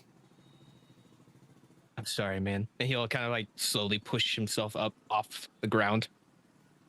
And he'll, before leaving, he's going to look for like trash and stuff and kind of clean up wherever he is around real quick, chuckling to himself about hearing a city that was just talking about the shit people here and then the Mickey Mouse impression, and then start throwing away some of the trash that is just within his vicinity, try and show respect for what he just learned. Okay. So Izzy off to the side with Moses. He is just continuing nonstop to be like, I don't even think the city extended this far before. Like, it's just... I don't know what's more unbelievable, the fact that you're saying the city blew up the way it did, or that a hot dog and a full soda cost $1.50. I can't even get into that. No wonder I look this way, if that's what it's like to pay for things these days. Inflation's a real killer. Give me a charisma and insight. He is looking very frazzled, very distracted, and this is going to be trying to like calm him to a certain degree, to see if you can level out that roiled up energy inside of him. That is a botch. Okay, you find yourself getting roiled up as well and completely distracted and confused by the sounds of the city. You are now at Rage 4.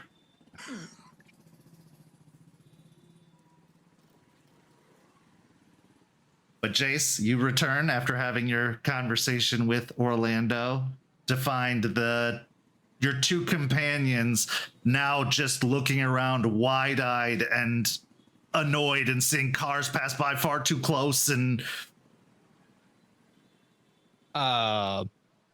you guys okay? Did you see someone die? What? I just learned how to use a phone. You want me to deal with all this? Okay. I am just pissed off, man. You you travel around the country as much as you do, and the first time you get to a big city again, you're a tourist, you're here on a... And with that, he looks awkwardly, trying to decide how much he should actually say before couching it in more generic language as he goes. You're here on important business, and fuck it, you find out half the shit here is more expensive than minimum wage, and you just get pissed off, you know what I mean? Well, both of you, absolutely valid points. Phones are a bitch, and yeah, the economy's in the trash. But I found this really cool place that should be nice and calm for us. That's a little bookstore, little hole in the wall. He'll look towards Izzy. It's kind of a secluded place that people overlook. So I'm thinking we go take a look at it and see what we can find there. Just get us out of the sun already. Jesus. Ugh.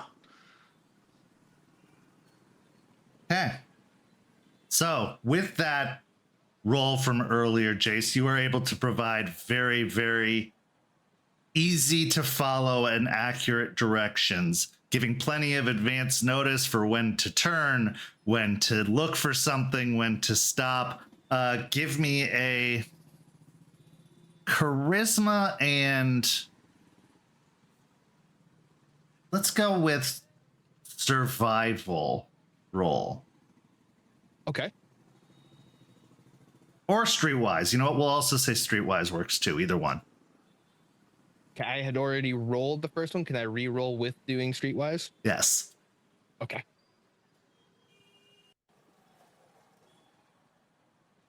Result was the same. 2 successes. Okay. Izzy, he is managing to guide you in a way that suits your current state, your current aggravated state, to the point that you don't feel any more aggravated with Jace at the very least. But roll me a composure and drive check, please. I will give you a bonus die because he is giving you good directions and accurate directions.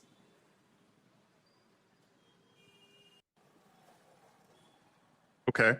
So it is going to be a crit for a total of 5 successes. Okay. With Jace's assistance and your ability to now comprehend the situation that is Florida traffic, your rage actually goes back down to a 3. You feel like you've gotten the hang of it at least enough to get to where you're going for now. As you get to the street, Jace, that you were told this particular bookstore was on, roll me a wits and investigation.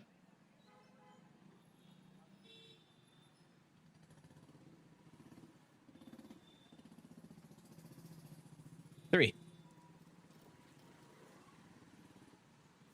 In an almost blink and you'll miss it fashion, between a large national bank and a shoe store is nestled the most narrow of shop entrances. It is literally a door and a single window between these large storefronts, these large, massive, sweeping buildings.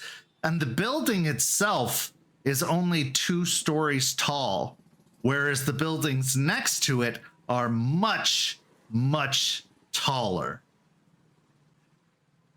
It could be easily mistaken for an alleyway, but something about what you were told, about everything that you've learned, about just your genuine instinct and knowledge of the city allows you to catch the storefront of the Tomes Shelf, a small secondhand bookstore nestled in between these 2 buildings. It looks like there's a paper sign hung on the front of the door, or at least from the inside of the door, but it's hard to make out the writing from this far away. You'd have to park and approach to see it. Izzy You want to just loop around and get us somewhat close to that door. Oh shit! I didn't even see it. Yeah, and with that, he'll pull a Yui and look for a spot to park and all that. Give me a wits and drive, Izzy.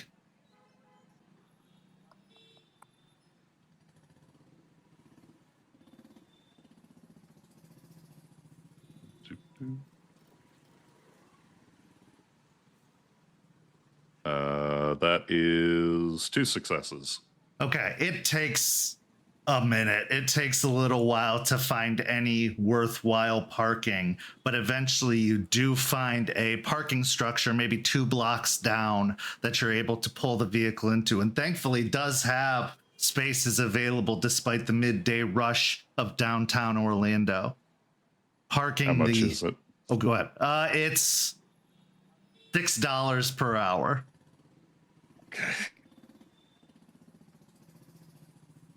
But parking the car, grumbling about the prices, you exit into this massive structure of concrete and metal, rebar and stone, eventually making your way down the staircase to the street level. And Jace, you know exactly where you are, exactly which way to go. You begin walking down the street in the direction of the bookstore.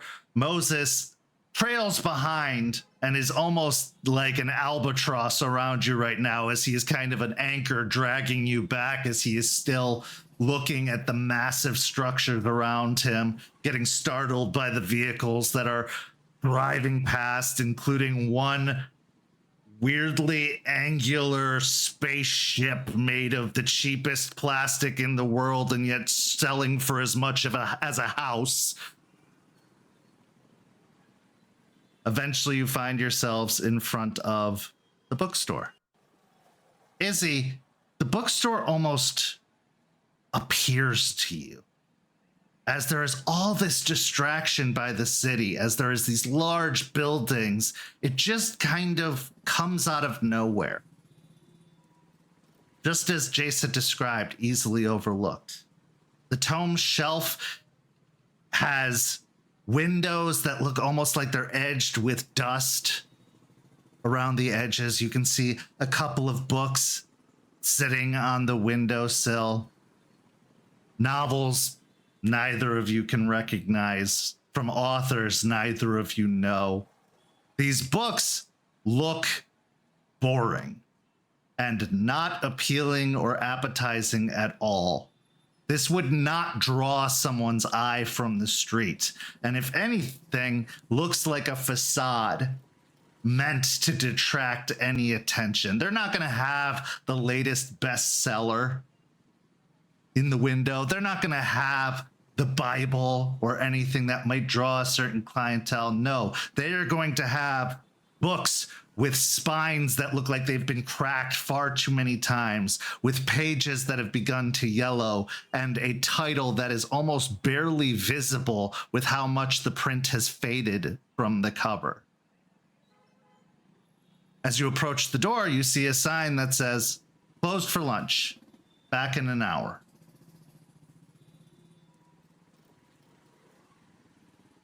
Is it lunchtime right now? I'd say it's probably, about like 1:30 in the afternoon. I feel like lunchtime's always that time around here. I feel like this kind of city, you can literally find food at any hour. So, yeah, cities, I don't know, they move to their own clock. Honestly, I was surprised I was able to even see it. It feels like my eyes crossed. I think it's by design.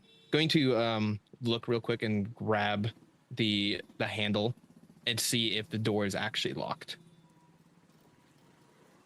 As you grab onto the handle of the door and press down, as it has one of those old thumb locks to open it, you find that it does give way and the door starts to open, swinging inward. Jason. Yeah?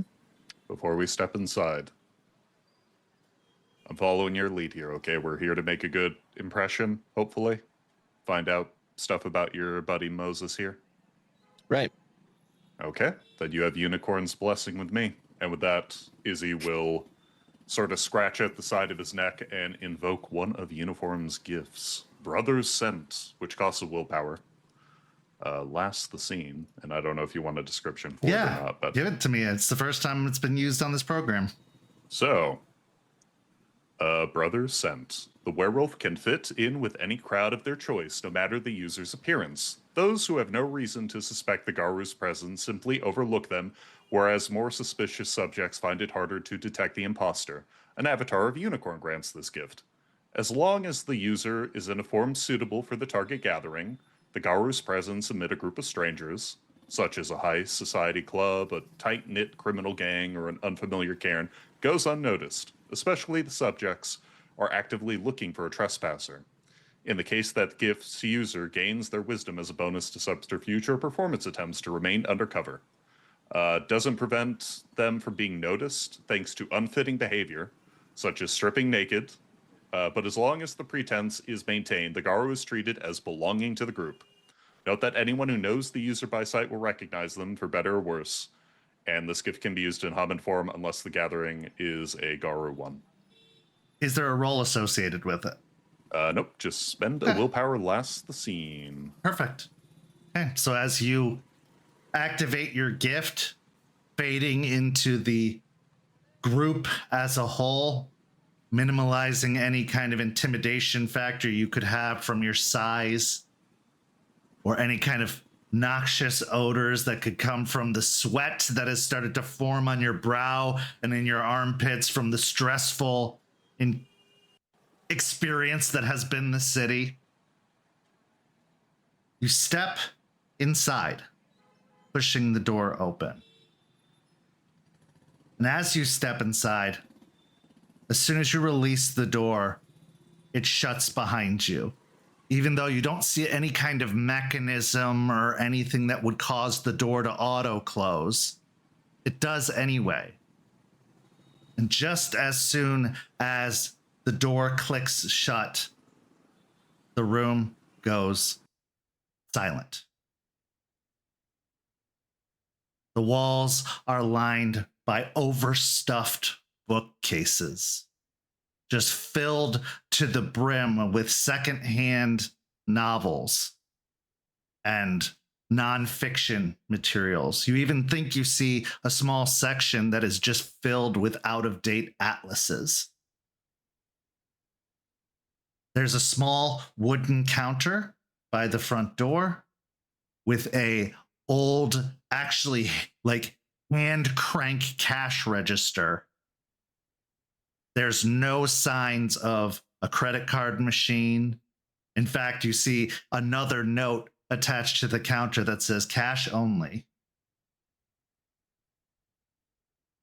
It's dusky, not completely dark, as there are some faint lights hung on the wall that look like lanterns, ornamentally placed in between the bookshelves, casting a dull glow across the room.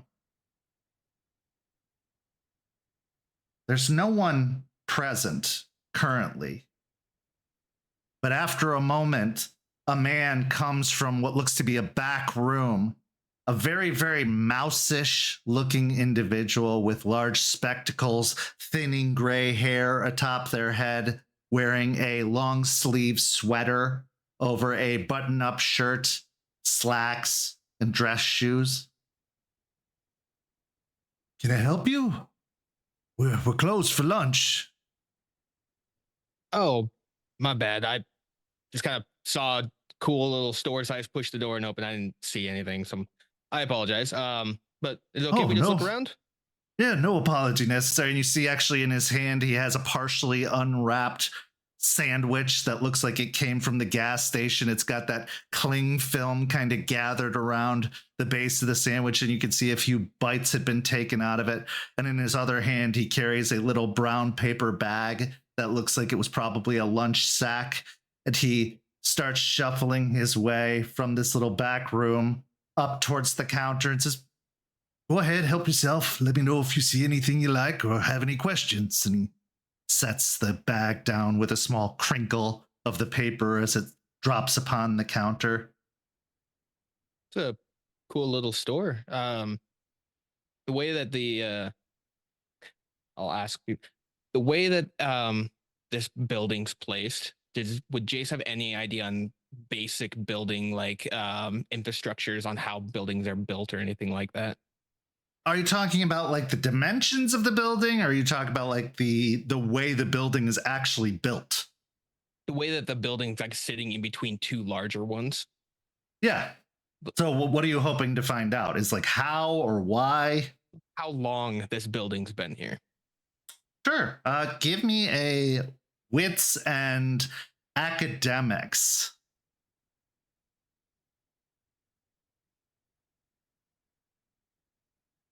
2. Okay. Looking at the brickwork that makes up the facade on the inside of the building, brickwork that's been painted over, but probably painted over a long, long time ago with how faded the colors are. It looks like it was probably at one time a brilliant yellow on the walls, but now has faded to almost a goldenrod-esque color. It doesn't look like it's been touched up in some time, but you can see that the paint is over brickwork. Exposed brickwork. You don't see any kind of semblance of drywall or anything making up the interior of this building, which most structures these days would have maybe a wooden, or if they're feeling fancy, a metal framework and lots of drywall. As you look at the place, trying to date it, trying to even begin to comprehend this kind of architecture, this kind of brick even that was used as you run your fingers across it, this isn't manufactured brick that would have come from any kind of cement plant or anything like that. No, this is chiseled brick. And it's rough hewn. It's not smooth to the touch. It's not finely crafted. It looks like it was someone carved out a chunk of rock, set it down, maybe put some sort of kind of plaster or sealant on it, then grabbed another carved rock and set it atop it, forming the structure. Your best guess, from estimating, maybe late 1800s. After running his hands across it, kind of running the grit on his fingers, he'll go up to the guy at the cash register. It's a nice little place. It's old, like really old. Well, we've been here a while. It's it's a lucky thing, I suppose. Yeah, lucky it doesn't come crumbling down. I'm surprised that they keep places like this still open. Usually things like this wouldn't like be up to code. Izzy will give a soft punch to Jason's shoulder and pipe in to be a bit more cordial and goes, "Oh, come on, we don't need to hassle the guy. He probably doesn't even own the place, right? You're just, You're right. Manager, desk minder." Well, I've worked here a while, but I think she'll surprise you. She's got old bones, but she's sturdy, and we got all the necessary permits and licenses. Good. He'll look towards Moses to kind of see, can I do an insight on Moses, see his reaction to stepping in and being in the bookstore? Absolutely. Go ahead and roll me a wits and insight.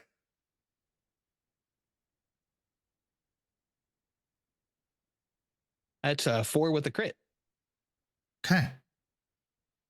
So as you're looking around, then drawing your eyes to Moses, Moses is almost frozen in place, standing and staring off in the direction of the employees' kind of back room, maybe a stock room.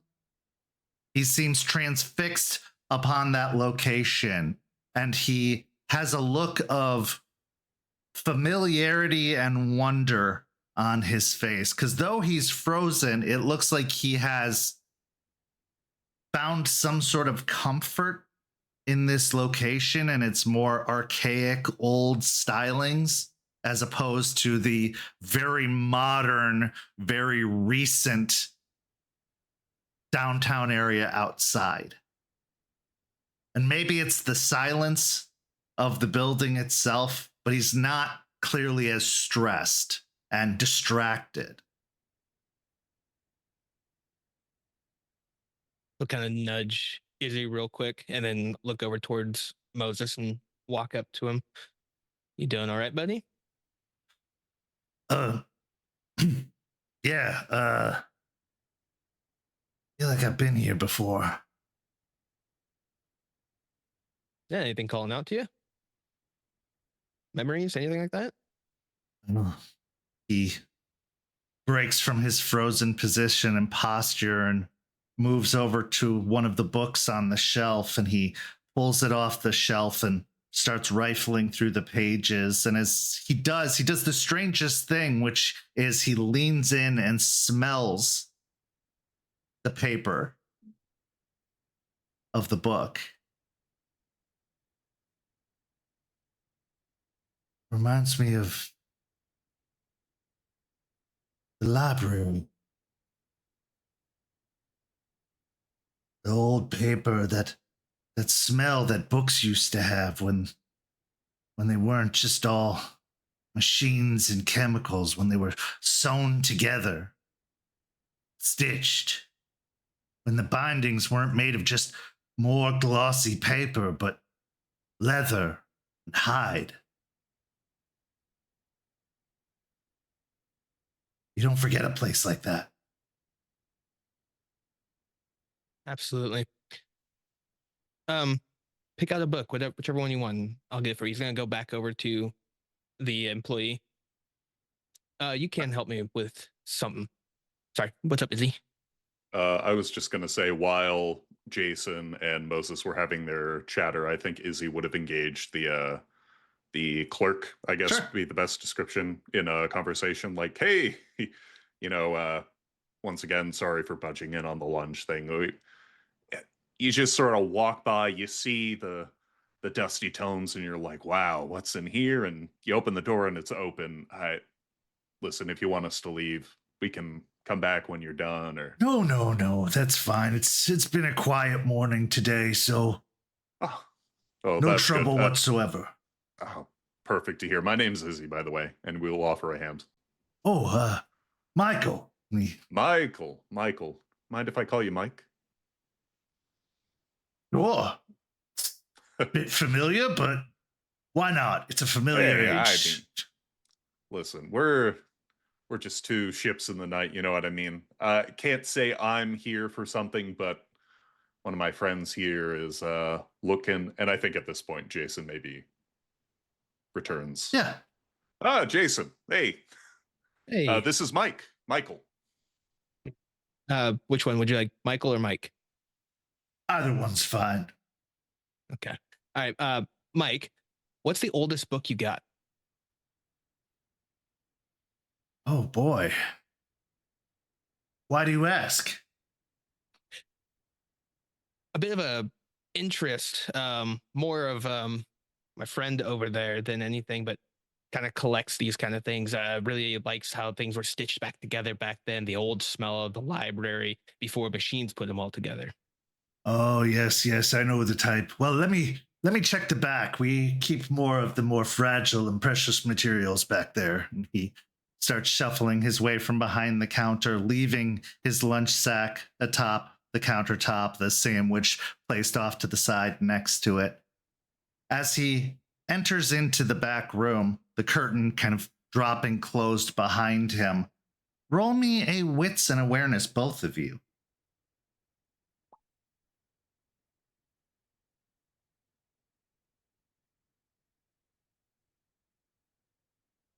Four. I'm still at 3 rage, right? You are still at 3 rage, yes. 1 success. Izzy, you are very much trying to keep it together and trying to stay cordial and friendly, keeping that facade that Izzy is so familiar with, especially when meeting strangers or new people. So you don't really pick up on any unusual details. But Jace, as you look around the room, waiting for the man to return, you notice one of those countertop clocks placed on a shelf behind the counter. Now it was 1:30, 2 o'clock in the afternoon when you entered in here, but the clock says it's 7 p.m. Odd, to be sure. This causes your eyes to drift over the rest of the room and to the front window. The window where those books were comfortably placed, propped up. Looking through the glassy exterior of the window, there aren't tall skyscrapers outside. There aren't cracked sidewalks and crowds of people. No. But outside the window is a small Italian village. It's dark because it's 7 p.m. at night. It would be in the winter. And while you can see the occasional car drive by or a bike ride past on the sidewalk, as Dorothy put it, you're not in Kansas anymore. You're somewhere completely different. And the only way you can tell it's an Italian village is everything, every sign on every cafe and business out the front window is written in a language you don't understand. The road is made of cobblestone, and the cars that drive by are of modern make. But they're, well, small town vehicles. You're not going to see any Teslas here. As you're taking all this in, you hear the man's voice break your trance to the outside, and he says, I think I might have the thing right here. And he comes out and he's holding this book that looks like it's the size of a wood butcher's tray. Probably about 2 feet by 18 inches. Held in both hands. It's got a faded red leather cover, and the paper held within is extremely yellowed with age. And you can see the stitching on the binding of the cover coming through, and it looks like it must have been done by hand. No manufacturer would have those slight imperfections of having missed that straight line that you're trying to sew down, that it almost kind of has like a slightly weaving seam. He walks up to the counter and sets it down atop it and says, something like this? Yeah, no, this, he'll look out the window and then back to him. Yeah, no, this is, I think this will be great. If you don't mind me asking, what's in the book? Obviously it's old, but... Help yourself. I just looked for the oldest thing on the shelves back there. Izzy will swivel it around to where the both of them can at least read maybe like the title on the front. There's no title. Creaks open the first page to the interior index.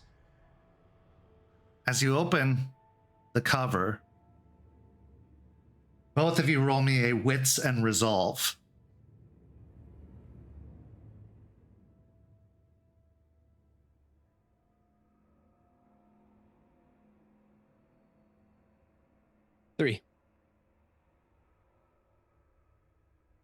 2. Sorry, 3. As you are drawn in by the handwritten script upon the pages, you blink and you find yourself standing on an Orlando street filled with traffic in front of a bookstore. The sign closed for lunch on paper on the door. There's no book. There's no clerk. And you have a faint memory, almost like deja vu, like you've been here before, but you don't remember any of the events that happened inside the bookstore, other than illusions or maybe faint whispers in your mind. Is Moses with us? Moses is outside with you, yep, and you can just hear him laughing uproariously. Well, what's the joke, Moses? I didn't catch that. Must have missed the punchline. Yeah. Ah, old tricks. They're never that old if they still work.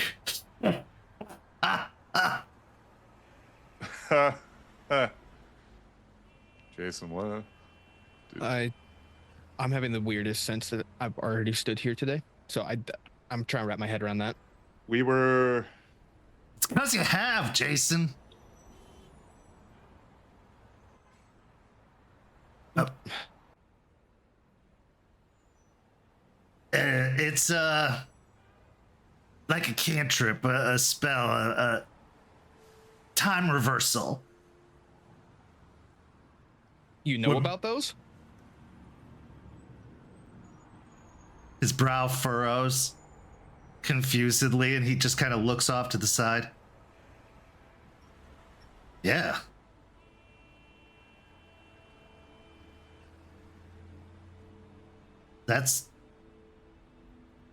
And with that, he walks towards the door and tries the handle again. But this time it doesn't open. He then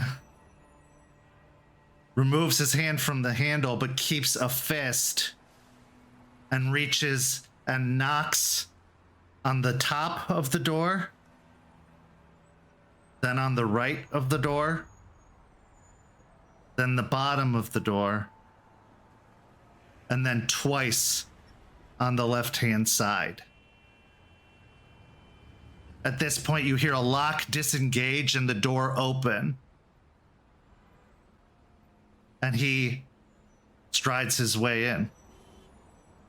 Shit. Follow him in. I guess he remembered to name a right or two. Come on. As you step in to the bookstore, it's not what you can barely recall. The inside is far, far larger than the outside would show. Long aisles and stacks of books fill the center of the room. And those stacks go up and up and up. And you see large wooden ladders on wheels that slide down each aisle. Candlelight is the only thing that illuminates the interior, as there are these chandeliers that seem to hang from the ceiling and sconces on the walls. There's no counter, no clock, no clerk.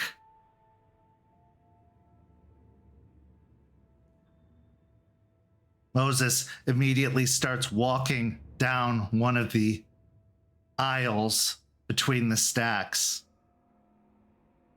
He has this outgoing, youthful look in his eyes, like a child that stumbled into a candy store, or an individual having their first trip to Disney World, just awestruck and taken over by the majesty of it all, the magic of it all. As Moses walks down one of the aisles, his pace starts to pick up, as if going into a light jog. What do you do?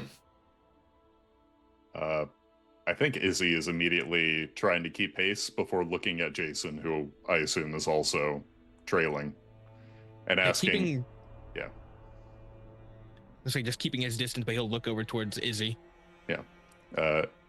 Izzy will ask pretty plainly, "You see your boy like this in quite a focused manner, running around through a random place that is the Umbra? Where are we?" I don't know where we're at, other than a very, very big, library, if I had to put it plainly. No, I've not seen him like this since. I didn't really seen him run, to be honest. He's always kind of just waddled, if I had to put it in a term. "Hey, Moses, you mind slowing down for a sec?" At a certain point, there is a break in between the stacks as another lane crosses over, and he quickly darts down to the right, running down in between the various aisles. He eventually reaches the bottom of a staircase, which leads to the open air second floor that surrounds, reaching some of the higher shelves. He goes up that circular staircase to the second floor and starts running down along the edges. Both of you roll me a stamina and athletics, as these aisles, this run is a lot longer and further than you even thought possible. Would my specialty in endurance apply here? Yes, for sure. Okay. 2.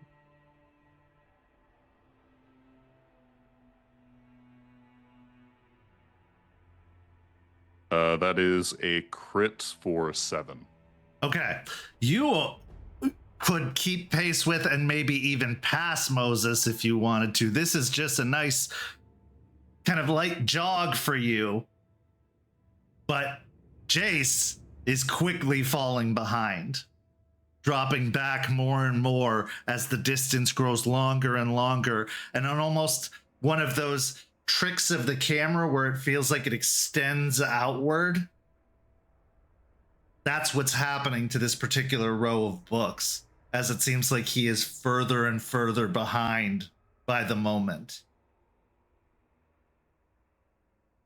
Torn between keeping pace with Moses and losing track of Jason, Izzy will opt for his packmate in this moment and slow down to help try to push him forward, given the sort of like pat on the back, like, come on, I didn't have a chance to I didn't have a chance to train with you. We're gonna have to work on our endurance later. Noted. As you get to the break in the shelves and turn to look in the direction he ran, the staircase is gone. It's just rows and rows and rows and rows and rows. Aisles of books. But now you look behind you, and almost like a mirror's reflection, there's the staircase going up to the second level. But not just the second level, it continues upward to something beyond.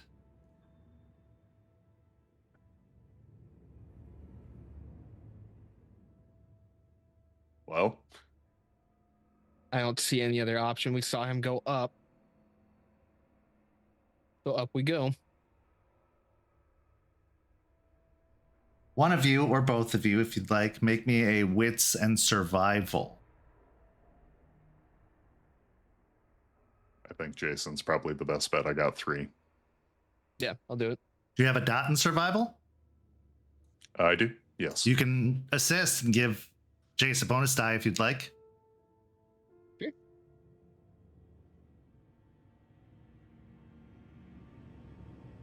Four. As you mount the stairs to the second floor, you hear just ever so faintly, off in one direction, the sounds of rapid footfalls. Tracking that sound, you also pick up the scent. That same scent of musty clothing. A scent that you become familiar with, Jace, having spent so much time with Moses. And picking up that scent, you begin to track. There are a lot of unexpected curves and twists and turns. But because of that scent, you stay deadlocked on the trail to Moses. Whereas any fool who stumbled into a place like this could get lost forever if they weren't aware of where they're going. You are able to stay on track. And eventually you reach a heavy oak door just as it closes. And you hear muffled voices beyond.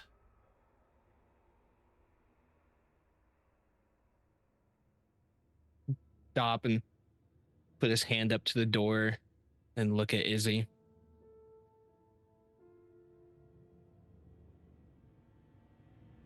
Whatever's on the other side of this, we gotta keep our heads. Okay? We're gonna whatever's over there, we're just gonna try and talk it out. I just don't want you going big on whatever could be going on. I'm here for your safety, as long as they don't try to do anything to us. Nice and polite words. Based on what's going on, I feel like if they wanted something done to us, they probably would have already done it. Okay. He'll slide his hand down to the handle, take a couple breaths, and open it. It's an old brass handle. You can see that there is carving in the face of the handle that looks like maybe like a Celtic knot or a rune work of some kind. And as you grab the handle and turn, pushing the door open, both of you go ahead and make me a wits and resolve check yet again.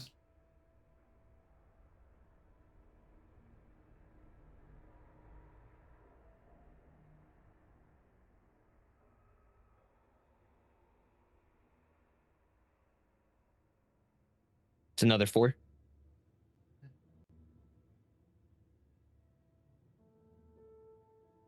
That is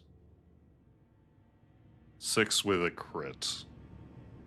Pushing open the door, you find the next room. A very old study room. Long wooden tables with stools, all of them looking hand carved, none of them looking manufactured. There are 8 on one side and 8 on the other, flanking an aisle that goes up to the front.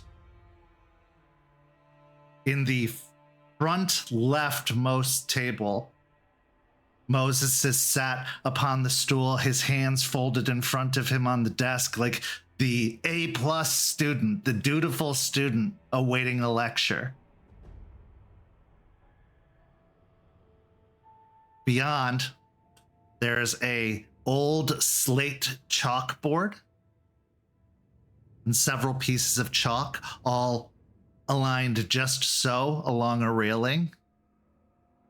There's a podium. And then, the most startling thing, a large stone gargoyle crouched off to the side, standing in front of a curtained doorway. It is frozen still, like a statue, unmoving, its wings folded back behind it. It is holding what looks to be a stone book in its hand as it's crouched there, looking like some sort of library ornamentation,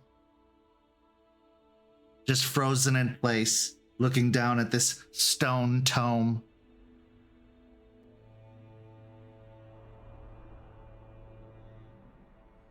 Take all this in, and while looking at the gargoyle and the curtain that's behind, he'll walk over towards Moses and rest a hand on his shoulder. I take it you getting some memories back? Are you here for class too? Which class is this? It's Professor Wallingford's, of course. The librarian. Oh, right. Izzy, it's library class. Cool. So this What time is the class supposed to start, Moses? It's already begun. And as you look back up, the gargoyle stands up to its full height, closing the stone book and setting it aside. Its eyes open, revealing a dull, gleaming red behind its lids, and its jaws crack slightly as it opens, revealing jagged teeth within. The curtain then opens, and that same mousy man steps out in his little sweater vest, and he says, "That's enough, Leonidas. I think they're here for an education." He pets the gargoyle on the shoulder. It looks to him and then looks back at you, but then acquiesces, dropping down into its crouch again, bringing up the book, and its eyes go to that dull gray once more as the lids shut. So, not so easily deterred, are we? we're a bit stubborn. You don't quite belong here, you know. There's No, nothing I that don't I think can so. teach you that would be of any use to your kind. No, but what you can teach can help, and you'll point over towards Moses, can help him, which in turn does help us. He looks at Moses and furrows his brow before he steps up and waves a hand. And as he does so, it kind of like smoke encircles Moses. And then as it fades away, you see a young man wearing loose-fitting robes, almost like a graduation gown, sat at the table with dark, short-cut hair, completely clean-shaven. Looks like he's maybe 19, you would guess.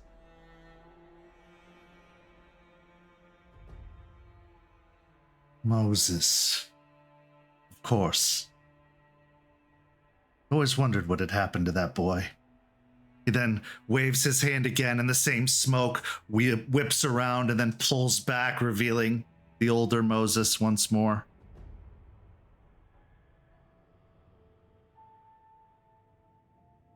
I think you both better have a seat. And he gestures over to the seats next to Moses, and you hear the stools move out as he does so.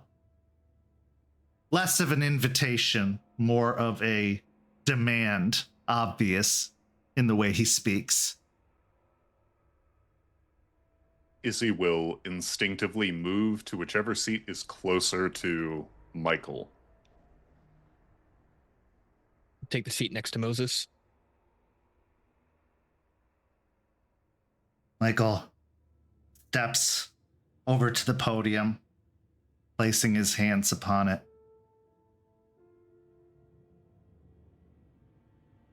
My name is Michaelis. I am the librarian. And you have entered into my domicile. Uninvited, mind you. And normally, my security cantrip would have been enough to deter any from re-entering, but your persistence and the return of my student has allowed you to stay and to, well, survive this particular encounter and intrusion.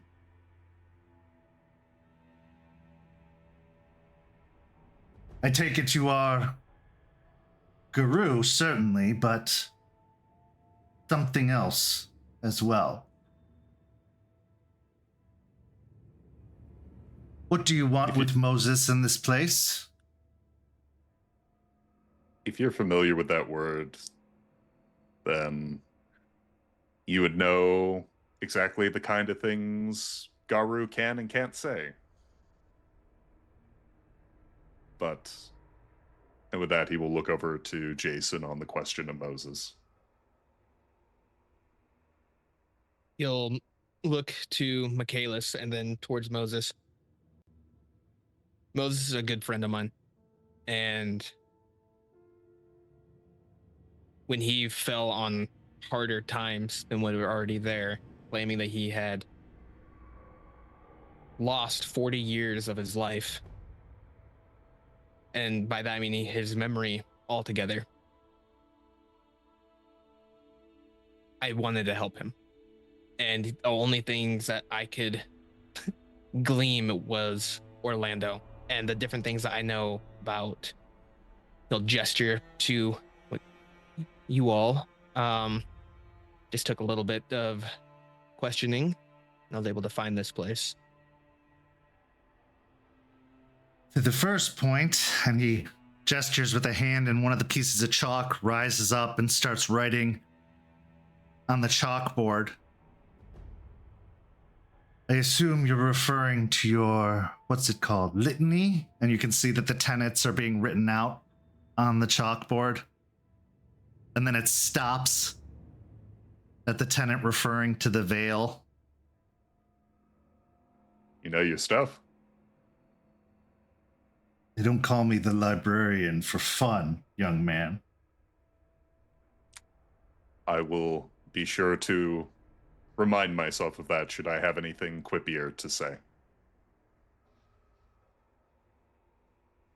Your litany,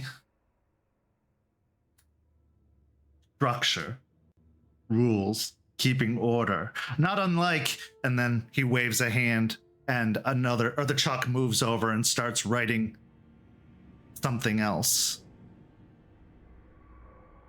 Something strange and unfamiliar.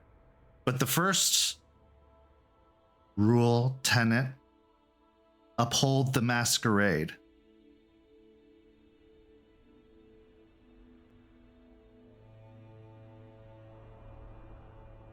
Rules keep everything in check. Keep them the way they should be. Keep unprying eyes and unwanted presences from going to places they don't belong, learning things they shouldn't.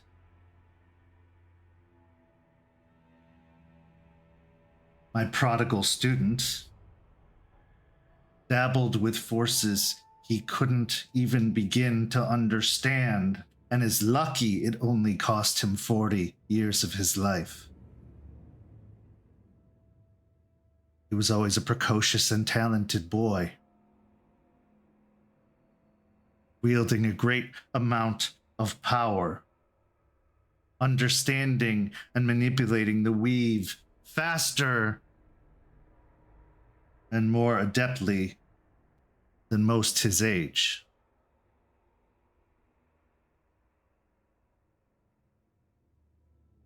Had he been more reckless, Paradox would have ensured that none of us were here to have this conversation. Instead, it chose to allow events to unfold as they have. Curious that. Trapping an entity, what some might dub God from another dimension, that's dangerous business. He waves his hand again in a circular pattern.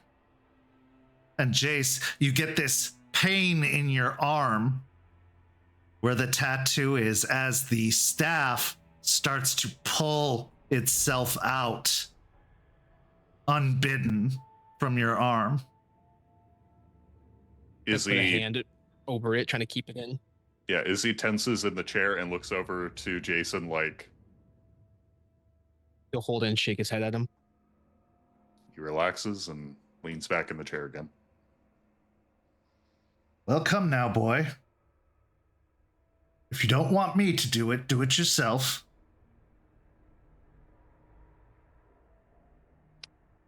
He'll take his hand off. You can see that it's stopped partway out, just so that maybe a handhold of it is sticking out of your arm.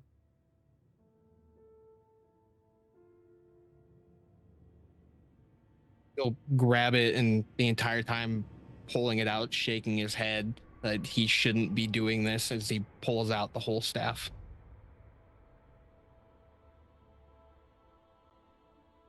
Michaelis reaches underneath the podium and then pulls out that same large red book. And then steps out in front of both of you.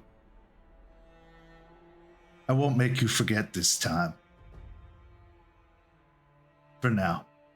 And he drops the book on the table in front of you and then opens it midway. Here you see hand-drawn imagery and writing talking about Eastern philosophies and religions and what is believed versus what is true. And the page he happens to open it to is the page belonging to Ishu. Now, Jace, having actually seen Ishu, you see a rough sketch of what Ishu kind of looks like, the long stalking hat, one side red, one side black.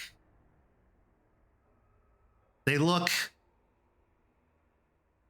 somewhat human, but again, it's a sketch. It's not the real thing.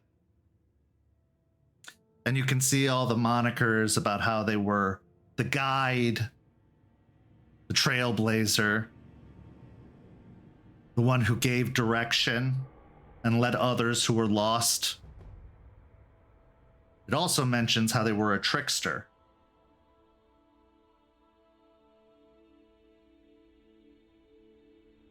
You see, in a different handwriting, annotated off to the side,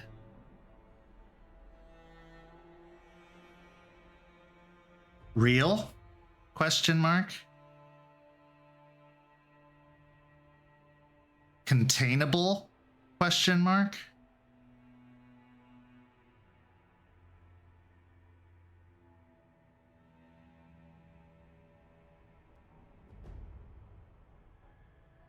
Michaelis looks at you.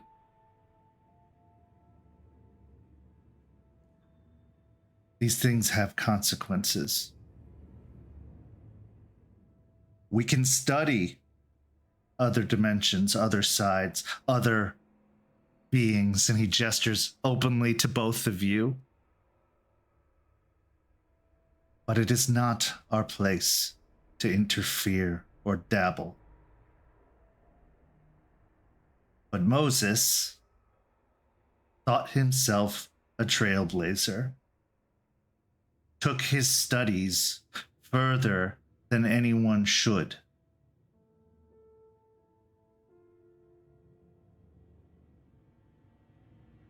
And while his return is most appreciated, He looks over towards Moses, and you can see that Moses is frozen still, as if he just had that conversation with you and looked back towards the blackboard. Can't have history repeating itself.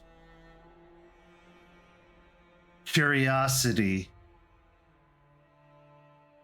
isn't a thing easily mollified, easily dismissed, or forgotten. So I ask you this, what is it you want with this place, with him? What brings you here?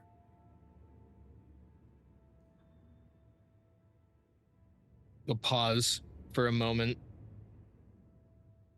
I feel that lying to you is not going to be beneficial at this time. So, if you want to find the door again and forget everything that's happened, I wouldn't recommend it. No, I think I've ran enough for the next 2 weeks, so I'm good. We really got to work on your cardio. That's a conversation for a different time. With Moses, I'm needing his memory restored. I need him to basically, hold the staff, undo the lock that's on here. I know that just breaking it is an option, but with the amount of power that is, I won't. But with the amount of power that's within this, there could be large ramifications if I do that. I've been told that if I can get the person who crafted it, who made it, to unmake it, push the power out, it's going to be controlled and there won't be any overall chaos to ensue from it.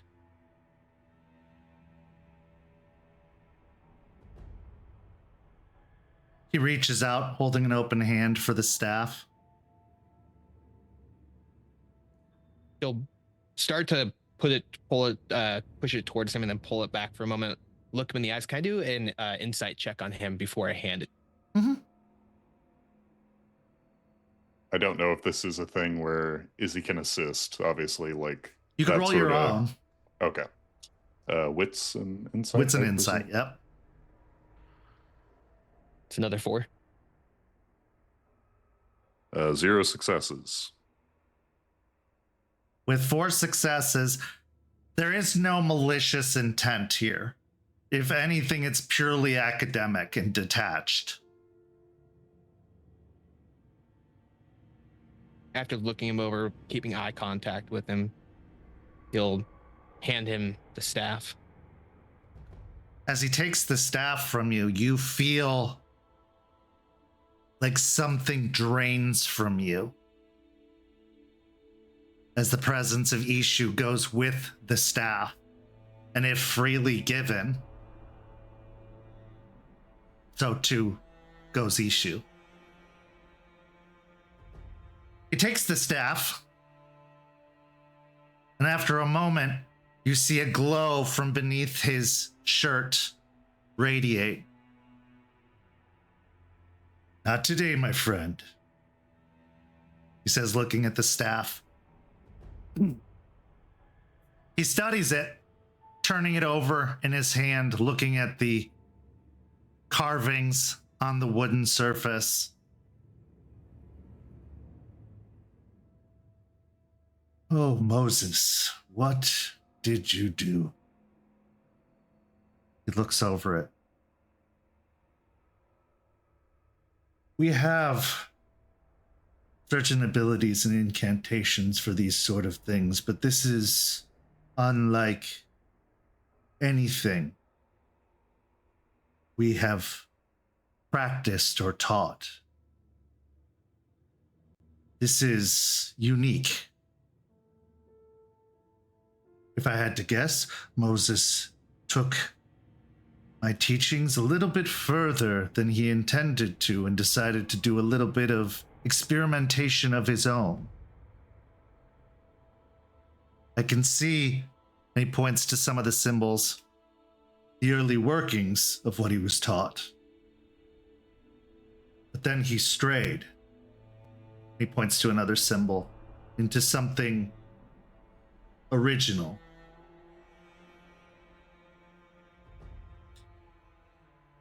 He thuds the staff down on the ground.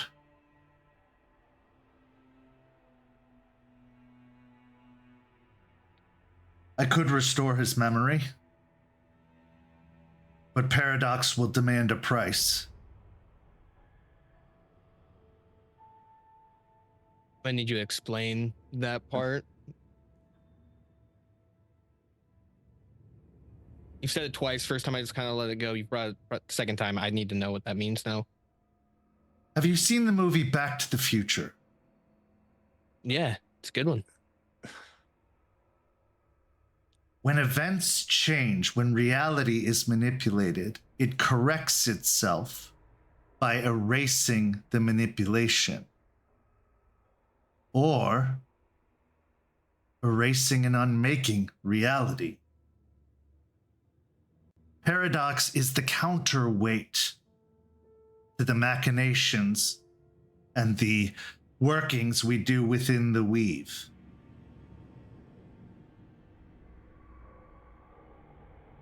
But to keep those weights balanced, if we are to work with such machinations, such as restoring the memory taken by a conjuration beyond the limits of the weave, beyond its purpose, the other side must equally be balanced. The return of memory comes with the sacrifice of memory. Now, my student has very little to offer at this time as they find themselves in a childlike wonder of an age long past.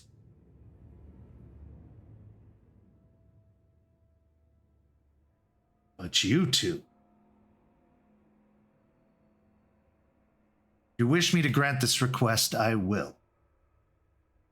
But I will require a memory from each of you to do so.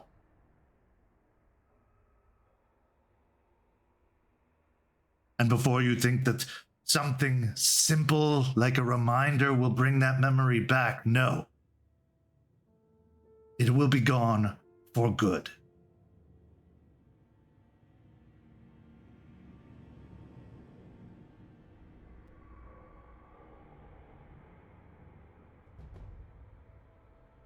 This is an awful lot of chatter from a namer about reasons why you should leave the Weaver well alone. Is that really the price you pay every time you do as humans shouldn't? As an orchestrator of the weave, no. But I also don't trap gods. I don't mess with realms beyond our reach. I know, and have long known, how to safely and responsibly use the gifts I wield.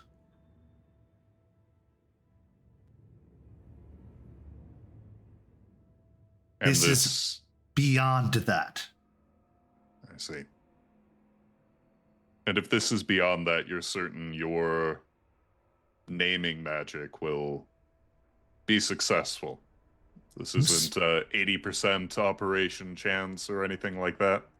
I can guarantee you it will undo what has been done to Moses.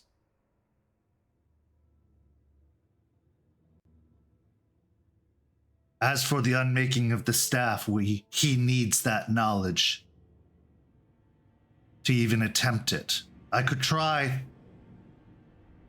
several things that I know, but I have a feeling you need a very specific outcome. We're needing guarantees. As I said, I guarantee you he will be restored to the point that the staff was made.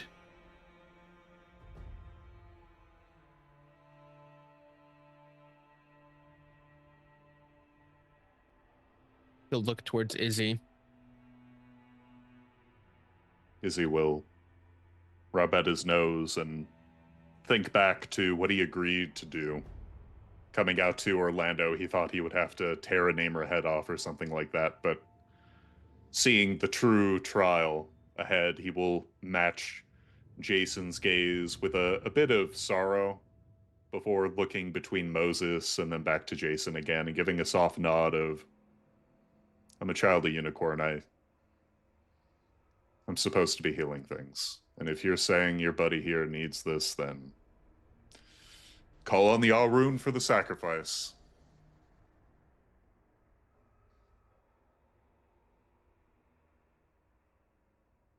It doesn't have to be a bad thing. I'm not requiring a certain joyous memory or something that you're fond of. If you have a burden weighing you down, this is a chance to have it lifted. You're having a painful lesson that you wish not to learn again. So it could be.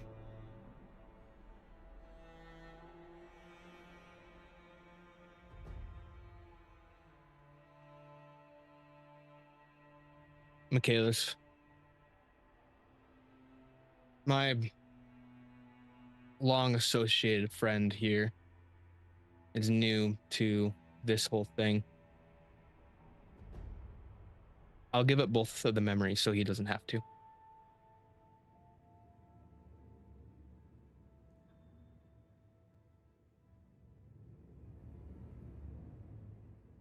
That is very bold. But You're new to this area, so, and to this whole situation. hey, who's the elder here? Technically, right? By years, yes. And I'm going to lord it over every day until one of us is dead. You do that. But like you said earlier, you're going to follow my lead, right? And at this I point... am. Well, you give one, I'll I make- give one. You give two. Well, I'm going to have to give two at that point. So you might as well just make it one. You're going to just match it? We only need two. Hey, I have more memories to burn. I'm older. Fucking runes. Yeah. Fine. If you're gonna be stubborn about it, I want to get this done. Fine. We'll both do one. I have mine ready. If you have yours. Kent, in this moment, can I just roll to myself? And if it's high, it's going to be something Sure. probably good for Izzy. And if it's low, it's going to be something bad for Izzy. Absolutely. I like that. Can I do the same? Yes. So I technically rolled a 10. So I think Good for Izzy. Very Yeah. good for Izzy. he realizes that for some of the memories he was willing to give up, he would have given up something related to Charles' betrayal. Or as he sees it anyway, right? But as he reconsiders it, he realizes it's not enough to just forget about it. It needs to heal. And part of the sacrifice in this moment, although he doesn't understand the weird esoteric words about paradox and this and that, he realizes that if it's like the spiritual end, there has to be something sacrificed. And he will think back. And he will sacrifice the first night he spent with Anoli, Black Fox. The wonders of finding someone you love. For that first, like, puppy love. Pun intended. As you begin to tell the story, Michaelis releases the staff, but it stays standing upward as if it were still being held. He reaches up and starts to unbutton his sweater vest, pulling it off. And as he does so, you see stitched upon the breast of the button-up shirt beneath is a symbol. That symbol is a circle with a triangle inside of it.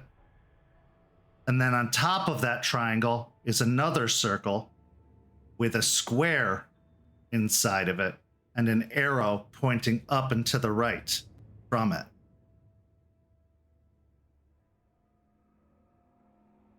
He begins walking in a circle around you. Tell me the story.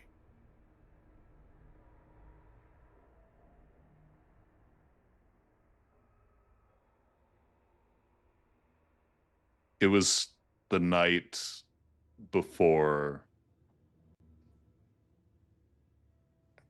And with this, he pauses because technically he shouldn't be talking about this to a non-Garu, but realizing the nature of the ritual, he presses through, hoping that this doesn't count as a litany break as he goes, the night of before the rite of my initiation, I was supposed to be tasked with a number of other Garu as part of our first great test. And by that point, my dad had been gone. I'd been so bitter, and I thought the only thing worth doing at this point was succeeding so I could show up the rest of the nation. And I don't know, I was so lonely, and one of the other Garu just, I think he saw I was not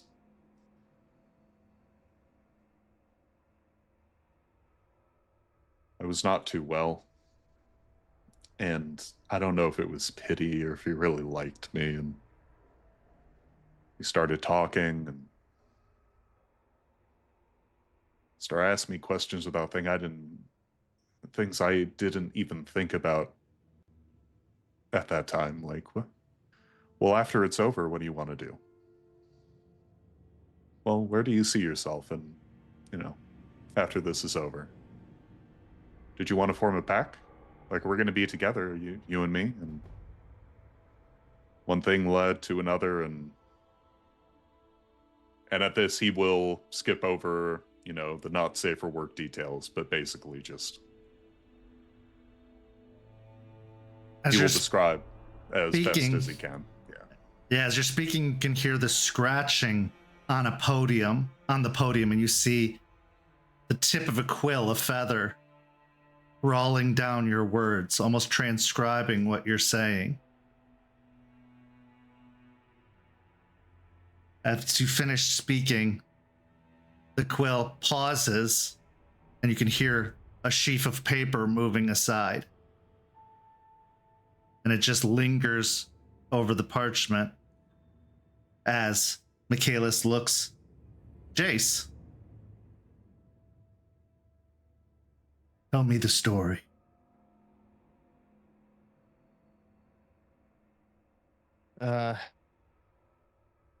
Really not one for stories, but this is how it went. This was how I as a night at the Echoing Roots. I maybe 2-3 weeks of being Guru. I've been working with Sledgefist Denton for a while now. It's kind of showing me the ropes. After a small little job that we did, just kind of tracking some of the leeches in the area, took me back to the Echoing Roots and to his pack, the Rustborn. And I had met some of them, interacted with them from time to time. But this night, a little bit deeper in the cairn, we had a small little get together.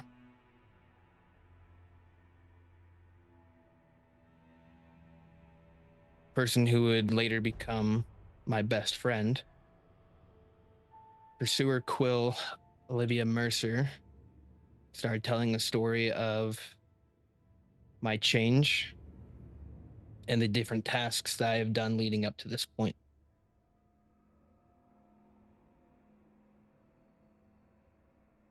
After her story, Denton came up and told me that I was part of the Rustborn at that point, and they would always have my back, and that they would watch out for me as I had watched out for everything else. Lula and Big Jim both came over and dumped a bunch of beer on my back, kind of like winning a Super Bowl. And then I got pushed into the river, as that was a christening of being rinsed in filth and then washed in the waters of Gaia.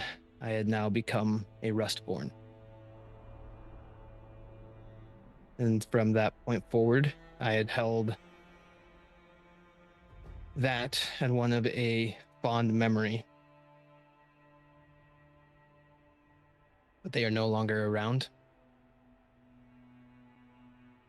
And you're needing a strong memory to bring back another strong person.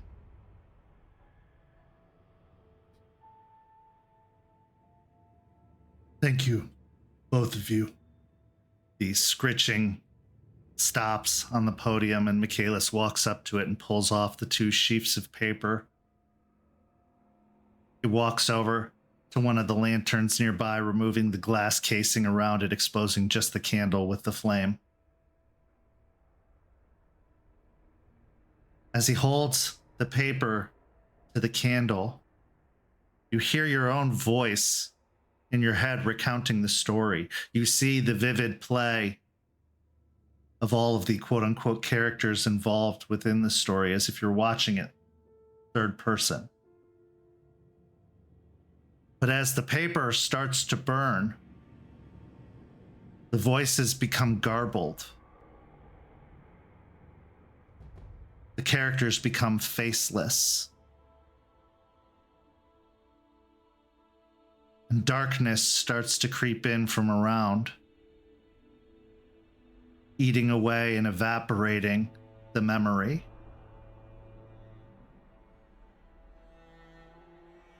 As it goes, and the paper burns, he sets it down into a metal tray, letting the paper get eaten away, the parchment curling and crackling, leaving only ashes behind. And in your mind, so too does the memory burn away, turning into ashes. How this affects you going forward is up to you. You can decide what would change about your demeanor, your personality. But for all intents and purposes, those memories are gone. And any attempt of anyone to speak of those memories can't be understood. Once the two pieces of paper burn up into nothingness, Michaelis walks behind the desk and starts speaking in Latin, and the feather starts writing again. Once it's done writing, he takes the paper, walking over to the frozen Moses. He curls it up into a tight, small tube,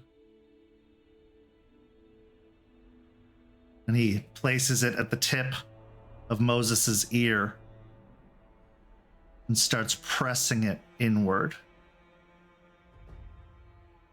As he does so, Moses breaks from his frozen stupor and starts to shriek as the parchment is shoved in to his ear until it completely disappears, and Michaelis has his hand cupped over his ear. Moses stops shrieking and slumps forward onto his elbows on the desk.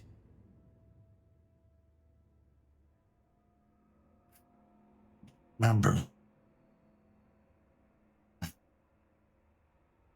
he looks towards the staff, reaching for it, but before he can grasp it, Michaelis slaps his hand, causing him to recoil backward. Don't make the same mistake, boy.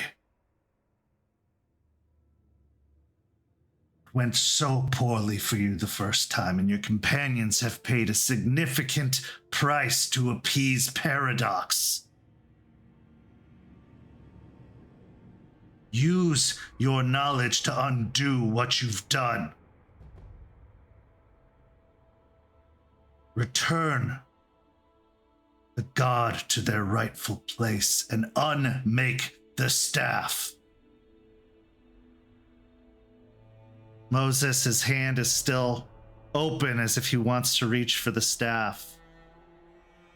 But he bows his head with just a subtle, "Yes, master."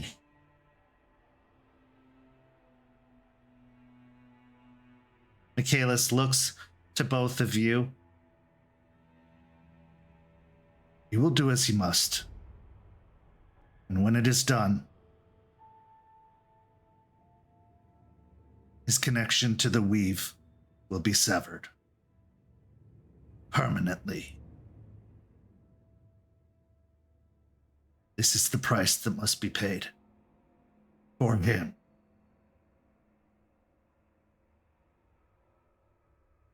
Understood. He stands back, and the staff starts to drop, and he catches it with a hand, and then holds it out in both hands to you, Jace, not to Moses. Hold on to this until his preparations are complete. We'll reach out and grab onto the staff.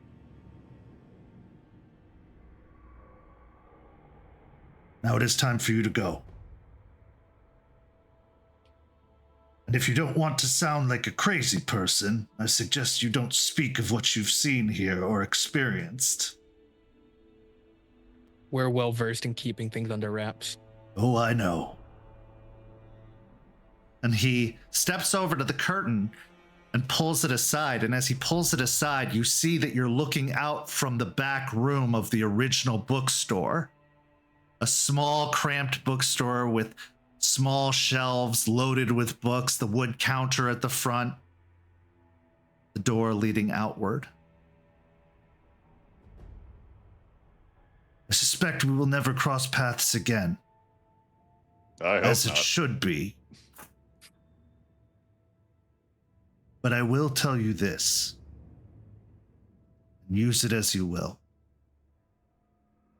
It's always darkest before the dawn. And he stands there holding the curtain open, waiting for you to depart. Moses stands up from his hunched position and starts to shuffle his head down as he moves towards the curtain. He'll walk up. Thank you for letting us in the second time. Thank you for your persistence. Perhaps a long-lasting wrong can be rectified. Finally. All goes according to plan. He'll stretch out his hand. Again, thank you. He reaches out and takes your hand, and his hands have a dry, almost like brittleness, like the paper that was being written upon or the paper in the book. But it is a firm enough handshake that he gives you. Be well. You too. He'll head out. Izzy will likewise go in for the handshake. Takes your hand. But instead, he holds on to your hand, Izzy, and he leans in.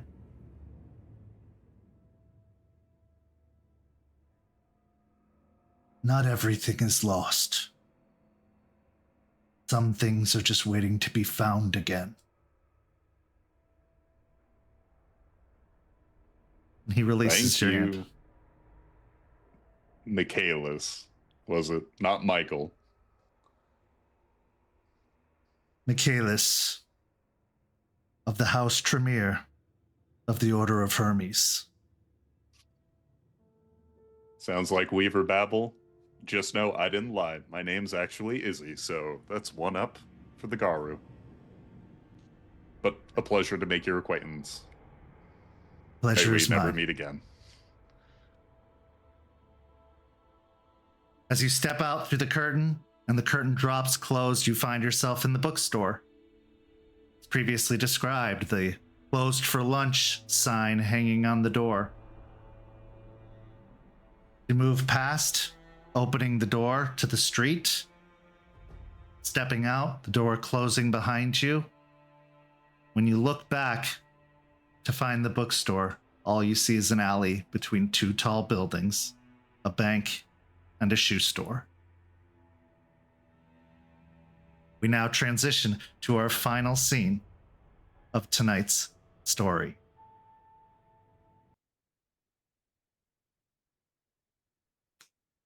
Aspen. Boy, oh boy, has a lot been happening. But it's also been quite some time since you've had a good check-in with your mentor. So as you head to the hotel that has been his residence for quite some time, stepping out of Regina onto the sidewalk of a nice sunny day, moving to the doorway to the lobby and to the bank of elevators that'll take you all the way up to the penthouse. What are you thinking? There's so much she wants to talk to him about. The stress of leadership, how everything goes to shit when you think everything's going okay. The well-being of her pack.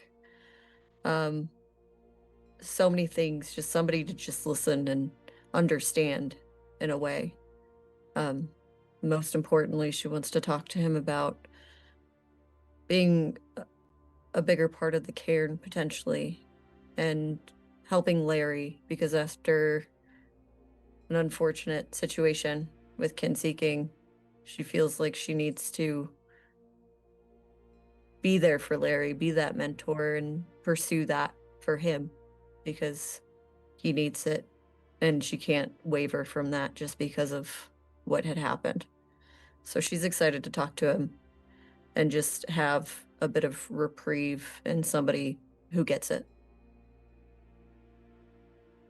As you take the long ride up the elevator, thinking that maybe you can help a young guru into their next stage of life, your successful kin-sought guru. The elevator dings and opens into the carpeted hallway leading up to the doorway that leads into the penthouse apartment of Matthias Morningkill. As you arrive at the door, you knock, and a moment later, the door opens, and there stands Matthias in all his dashing, if not a little scarred glory. Aspen, right on time. I would expect nothing less, and he steps back, opening the door further. I'd have someone I'd like you to meet. And as you look into the apartment behind, sat at the two chairs, is a man with long white hair going down to his shoulders. The man turns to face you, and he's got a white beard, scars similar to Matthias's around his face. He wears a high-up tunic with a jacket over it.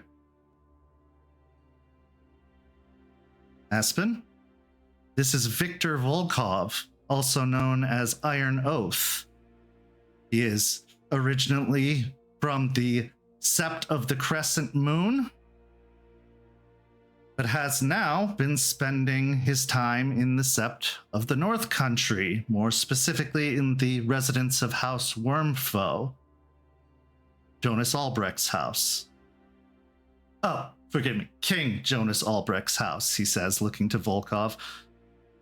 Volkov stands up with a bright smile and offers out a hand.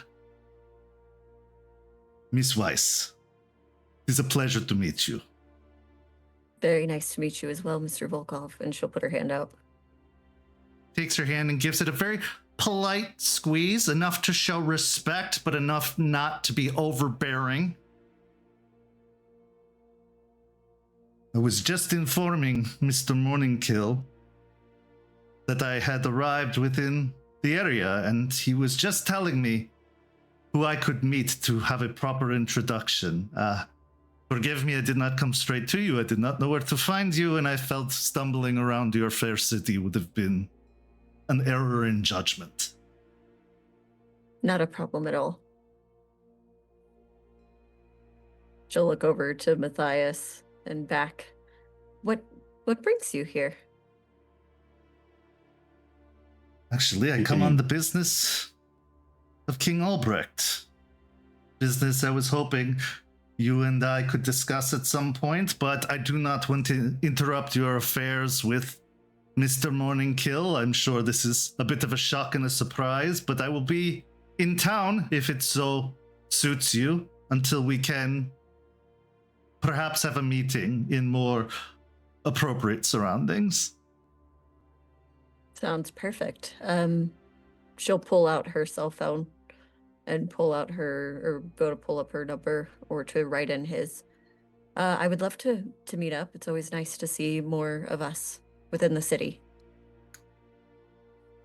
He looks down at your cell phone and then reaches into his pocket and pulls out his own and offers it out to you with a new contact screen open, and then gestures to take yours and puts in his phone number before the two of you exchange back. Wonderful. You just let me know what time works for you. I will not do anything to incur upon the hospitality you have so graciously offered. And I look forward to perhaps an arrangement that could benefit both of our sides. We have heard of the good work you have done here, and Matthias speaks at great lengths about it. Perhaps these works could be brought to our king. Oh, that would be very interesting. I'd actually love to talk and make arrangements and pick your brain, actually. So this would be wonderful for me. As long as I am within your territory, I am at your disposal, of course. Please, allow me to leave you now to your business. And I at yours. And it was a pleasure meeting you. Again, the pleasure is mine, Miss Weiss. And he bows his head and then looks to Matthias, giving him a strong handshake and a smile, patting him on the shoulder before turning and moving his way towards the door. Matthias lets off a soft chuckle. Your timing, Aspen, is impeccable as always. You seem to be finding me with guests almost every time you visit these days, which is far too rare. It has been busy, but it's definitely becoming, I don't want to say crowded because we could always use, well, we've been asking for people here for such a long time, but it's definitely gotten busy. Oh, you're making waves and drawing attention. Who can say they're surprised by that? But I will tell you, this is a opportunity, a good opportunity, and one not easily dismissed or passed up. I can tell you all about Volkov, and I can tell you all about where he comes from, if you couldn't pick up the Russian accent, but Let's sit. And he moves over and takes what was a glass, probably a bourbon glass that's most of the way empty, off the table from where Volkov was sitting. Something to drink. Coffee. Coffee would be great. Coffee I can do. He walks over to the coffee pot and starts preparing a cup. So, what were you hoping to meet about? Well, most importantly, I was hoping to have a bit of an arrangement with you myself. Arrangement with me? He gives you a wink and a smile. And what would that be? I was hoping, I know you've been here for such a long time, and I know you have business elsewhere, but helping with the new nation, I know, is one of your top priorities. And I was wondering if maybe we could have you as more of a presence within the cairn moving forward.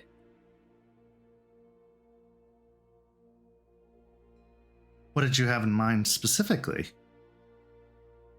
I've recently come across, brought under my wing, if you will, a new guru. His name is Larry. He's a Philodox as well, and he's in need of some guidance, and I would love to give him my full undivided attention, but with all of the other business I have going on here, it makes that a bit difficult, but one that I trust more than anyone to teach and give him the real guru culture is you. And I was hoping with that, you'd be willing to come in and have a position. Full-on education of a young guru named Larry. Interesting prospect. Well, I suppose we can make something happen, although it's been a while since I've gone trotting through the woods in a cairn, so remote as that. But let me see what I can do. I'll see if I can clear up some things in my schedule. Things are pretty stable with the enterprises. I've been trying for some time to get a hold of Charles to check on how things have been going, but not been picking up, which is odd for him. Everybody seems to be having their own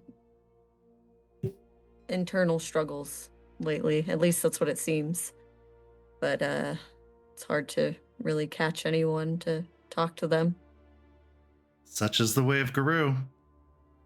He comes back with a cup of coffee on a saucer. You can see that there are a couple sugar packets and a little jug of creamer that he brings over and sets down in front of you.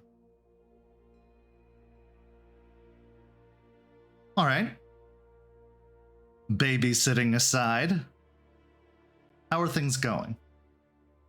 Well, babysitting is part of it. I was hoping that you would come in temporarily as our truth catcher as well. I'm just going to slide that in there.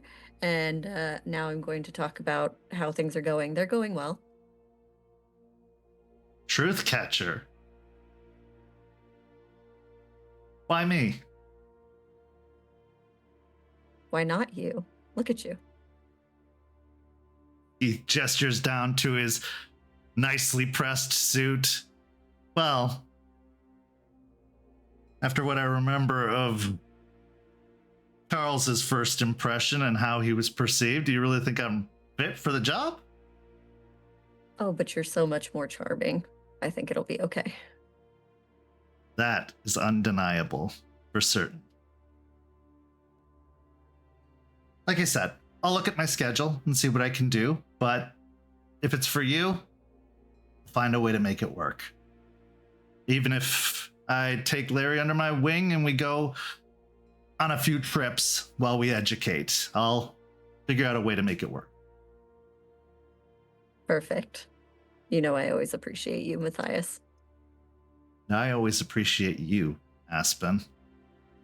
Make me a wits and insight check.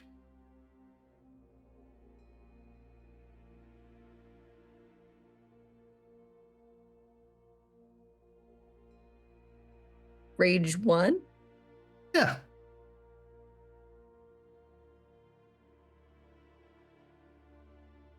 3. He's definitely being a little bit more showy, like a little bit more flair for the like charismatic in this. He's definitely charming you to a certain degree with his like bravado and his kind of like his charisma, really. He's really turning on the charisma in this meeting, even more so than in previous meetings, but nothing else seems to stand out. Well, what's going on with you? You seem chipper. I have been very, very busy. I have been traveling to, well, back to Idaho to see the goings on with the old sept. They were running into a few issues of their very own, but nothing that a little bit of that wisdom couldn't help with. The new leader is settling in quite nicely, and so hopefully this will be a clean transition overall, but they did have a little bit of a run-in with some land developers, and it seems like, of course, it was more than meets the eye, and they were trying to find a way to smooth it over, and so I headed out there, secured the land for a deal after the fallout of the other company moving out, and it was quite successful and a lot easier than I expected it to be, so I suppose that's put a little pep in my step. Well, we've really got to take the accomplishments where we can get them, right? Take the wins when you can. The losses are far too many and far too vast, and we don't need to end up like, and he gestures towards the door where Volkov stepped out, the king. It's all very interesting. Why he would be here. I don't, but just it's good. It's great. It just is one more thing. That's all. Well, I figure you're the first to know, and so should be the best to know. He taught Charles.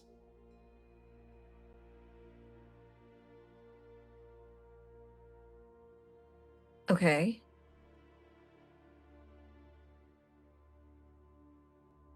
He was And are, He was brought over from Russia to help train Charles after he was born.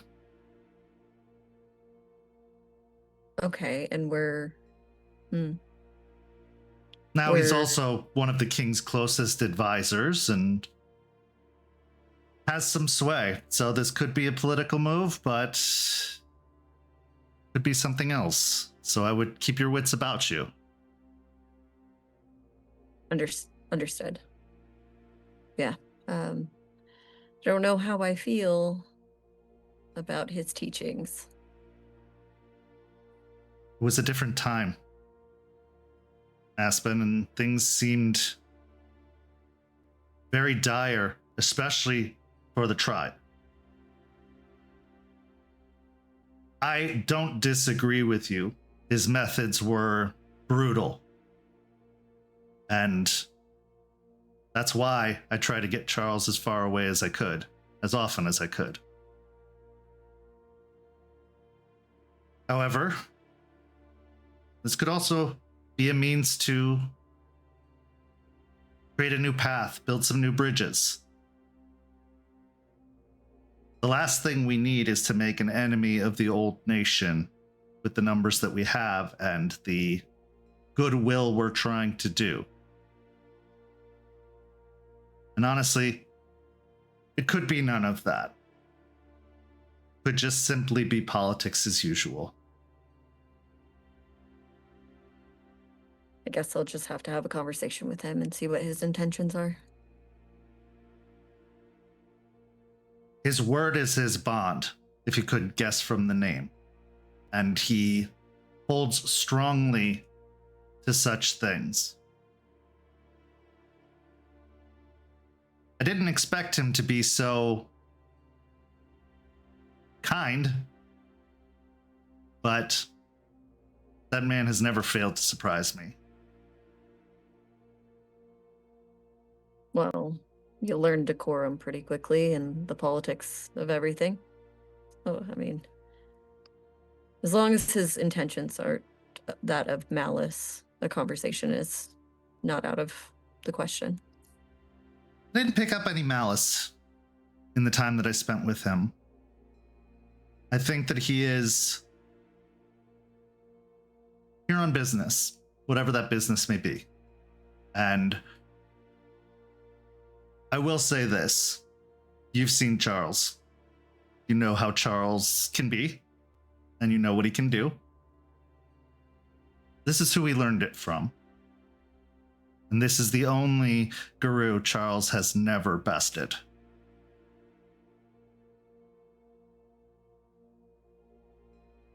So caution. Understood. Definitely wouldn't get your hackles up. I would probably, especially, keep eyes on your beloved Galliard. Because as you bristle at the knowledge of being his teacher, so too will others, I'm sure. He's got a lot going on right now, Charles. I'd love to know more. Tell him to come see me sometime if he's free. I'd love to catch up with him. It's been far too long. I will. He could probably use it. We had a new guru come into town. He's currently on a mission with Jace, but they have a history, and not a flowery one, to say the least. What's her name? Isidoro? You see a look of recognition cross his face. Oh, I bet that was eventful. It was definitely something. I think he came in with much more than a bone to pick, a fight or a blaze of glory, but it's tampered a bit. I'm just worried that it might ramp back up at some point, things not being said. Guru are stubborn and likely to hold a grudge and hold it as long as they possibly can. Isidoro,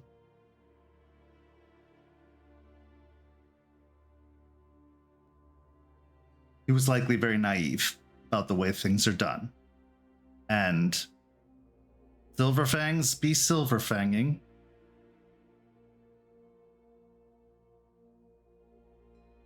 You should have seen it as an opportunity. And I'm surprised he's still alive, to be completely honest. But hopefully, he can learn a new way of doing things by being here and saying that what you are building, what we are all building, is better. I hope so. I know that he's definitely an asset to us. And he's nice enough to, it seems, everyone else. Just keeping an eye on him. Not sure exactly what his intentions are, but there doesn't seem to be ill will in being here. Don't let the smiles betray you. There's always something behind it. Well, his deed name would tell you that pretty easy. Very appropriately given.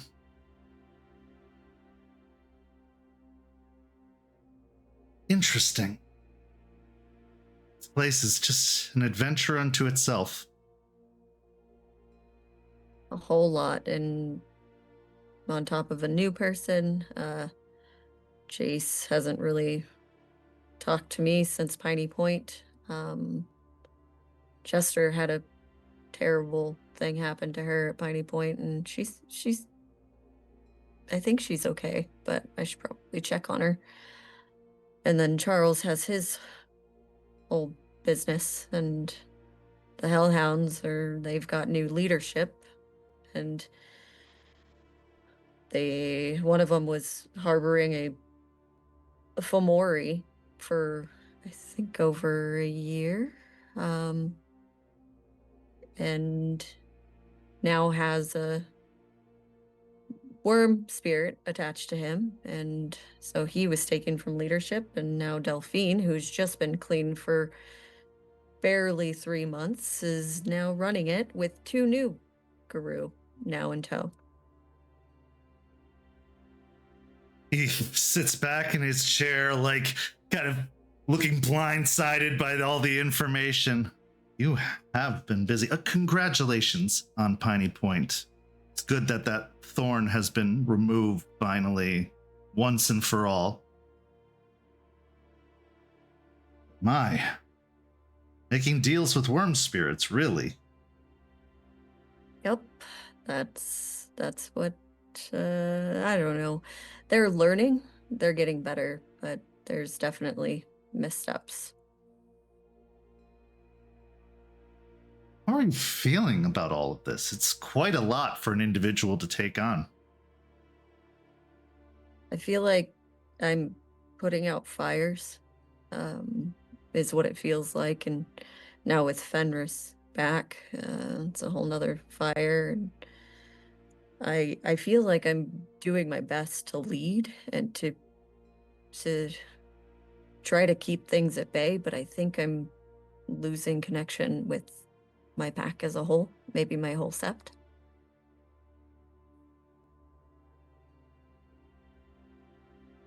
I can understand that. This is the struggle of leadership in the harder times.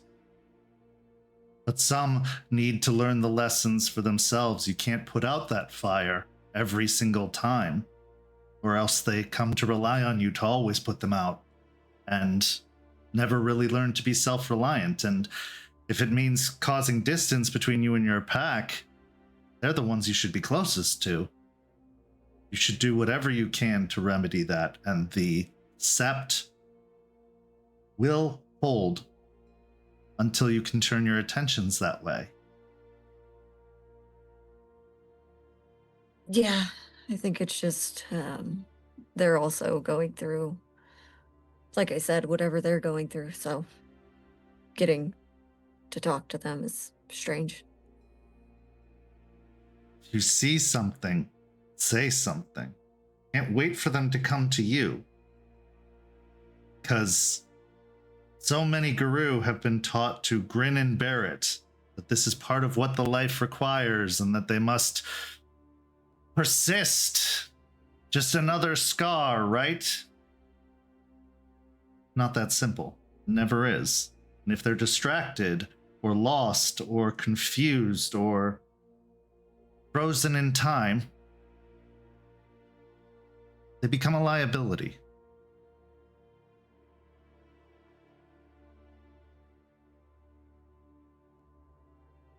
Okay. Have some conversations then. Never been good at the bringing up the feelings. Just listening to them is... Use your feelings about it, Aspen. That you're feeling disconnected, that you're worried about them. And if your bond is as strong as we both know it is, you'll put some cracks in that wall and let the truth come out. I'll work on it. Lead by example. Yeah, okay.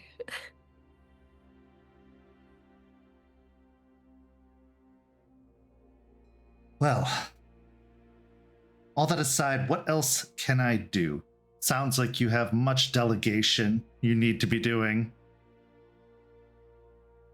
Well, truth catching would be really helpful, and helping with Larry, and just maybe being around. We've got a lot of things that will be bringing us outside of the cairn in the very soon future. And it would just be nice to know that there's people there to keep an eye on the place and watch out for it, and maybe some help with going out to other seps in the future You don't have to come. I wouldn't expect you to come with me, but, some encouragement, some advice would be helpful. Yes, I must apologize for my absence at the cairn. I feared that having that presence would take away from the authority from which you command. When other elders are nearby, others will defer to their judgment and wisdom, and it sounds like you have plenty coming from the old nation that, well, I just fear I'd interfere with what you're trying to do. But I will make an effort to be more present and relevant, and anything you need, I'm happy to do. I understand your concerns with too many voices. Charles is great with that. But I think another elder, she cocks her head and smiles. Another elder would be great. I'll see if I can reach out to Eyes of the Sea as well. She's going to stay in your town. Beneficial as she is, she can at least make her presence known from time to time. But I know she doesn't take kindly to the politics and tends to keep a distance from it. But there's a difference between politics and community, and she is certainly a part of the community. We will pull our weight, Aspen, I assure you of that. Well, especially with the old nation coming in, it seems. Somebody with perspective, more perspective than I, would be helpful.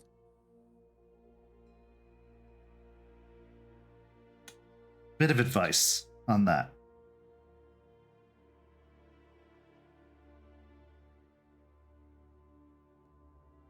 Your defiance in times when it's been necessary has served you. But understand, with Volkov, he expects others to uphold their oaths. And as we both know, you have a little bit of an interesting moniker you've taken on yourself. Don't say anything you don't mean, and don't agree to anything you won't uphold. Because when I say that Volkov has the ear of the king, that is not hyperbole. And while I didn't expect to have to be speaking to anyone of that kind of rank so soon, it is a golden opportunity we do not want to pass up to further the mission of this new nation and to make change. Just be mindful of yourself, and they are from a very strong position. And defiance hasn't ever been something they've really openly appreciated. I think you get what I'm saying. I understand. The flies and honey scenario. Yes, while the nation is in a state, there are still many who owe that sept their allegiance, or at least their respect. And if you go wrong with them, all of those other options will be off the table as well. It will make it that much more difficult. I understand. Thankfully, seems you have time, so don't rush into anything either. Make sure that you're in a good state and ready for actual negotiations and conversation, because you do not want to be distracted. He is shrewd and very aware of weaknesses. Well, then I won't have him waiting too long. Fair enough. I've set him up in the hotel here, partially so I can keep eyes on him, but also partially because why not show off the better parts of the area? And if I see anything that I find suspicious or uncomfortable, I will let you know. Perfect. That'd be more than helpful. Good. And I will say I'm not going to keep all of my opinions to myself. I would expect nothing less. Pick your points of attack carefully. Because this is not a shot you want to miss if you're going to take a shot. Okay. Well, is there anything else you wish to talk about? That's everything. But maybe we just go out and have a nice time. Sounds wonderful. I haven't been out on the town with a dear companion in quite some time. He stands up and offers out an elbow to you.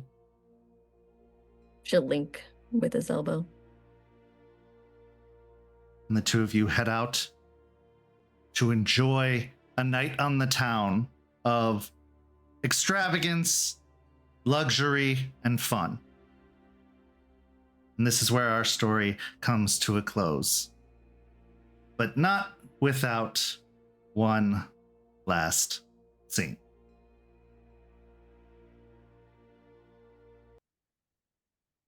We find ourselves in a trailer park we've seen before, where a host of trailers stand side by side, all of them hooked up to the vehicles they were brought in on. We see a gathering of Guru training, preparing, readying. Kyle and Victoria stride up and down the lines of the cult of Fenris, adjusting positions, shouting out demands, commanding. In one of those trailers, one that seems to be most central to the surroundings, we see Brandon, also known as Plato, sat upon a couch inside the trailer.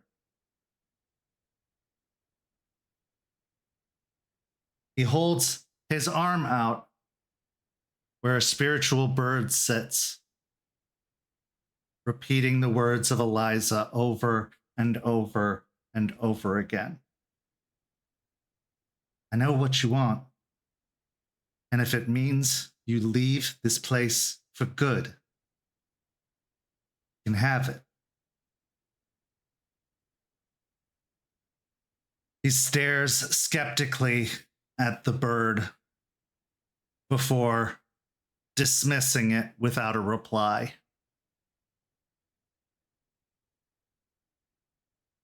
Oh, Eliza, I don't think you really know what I want. But if you're offering, I'm going to make it last as long as possible. And this is where our story comes to a close. Thank you so much to these amazing players. Thank you to everybody watching at home. If you haven't signed up to become a Ko-fi member yet, follow that link and head on over there and sign up for as low as $5 a month, where you get all of the behind the scenes content of Rage Across Tampa, Hellhounds, and our new Vampire the Masquerade show, Red Tide Rising. Speaking of which, we've got a new episode of Hellhound on Friday over on YouTube. And then on Sunday, the second episode of Red Tide Rising. So if you haven't caught up on that show yet, go watch the first episode before Sunday, because when I tell you that the second episode is spicy, understand in the inflection in my voice just how spicy it can be. But for these amazing players, I'm Kent. Thank you so much for joining us, and we'll see you next week.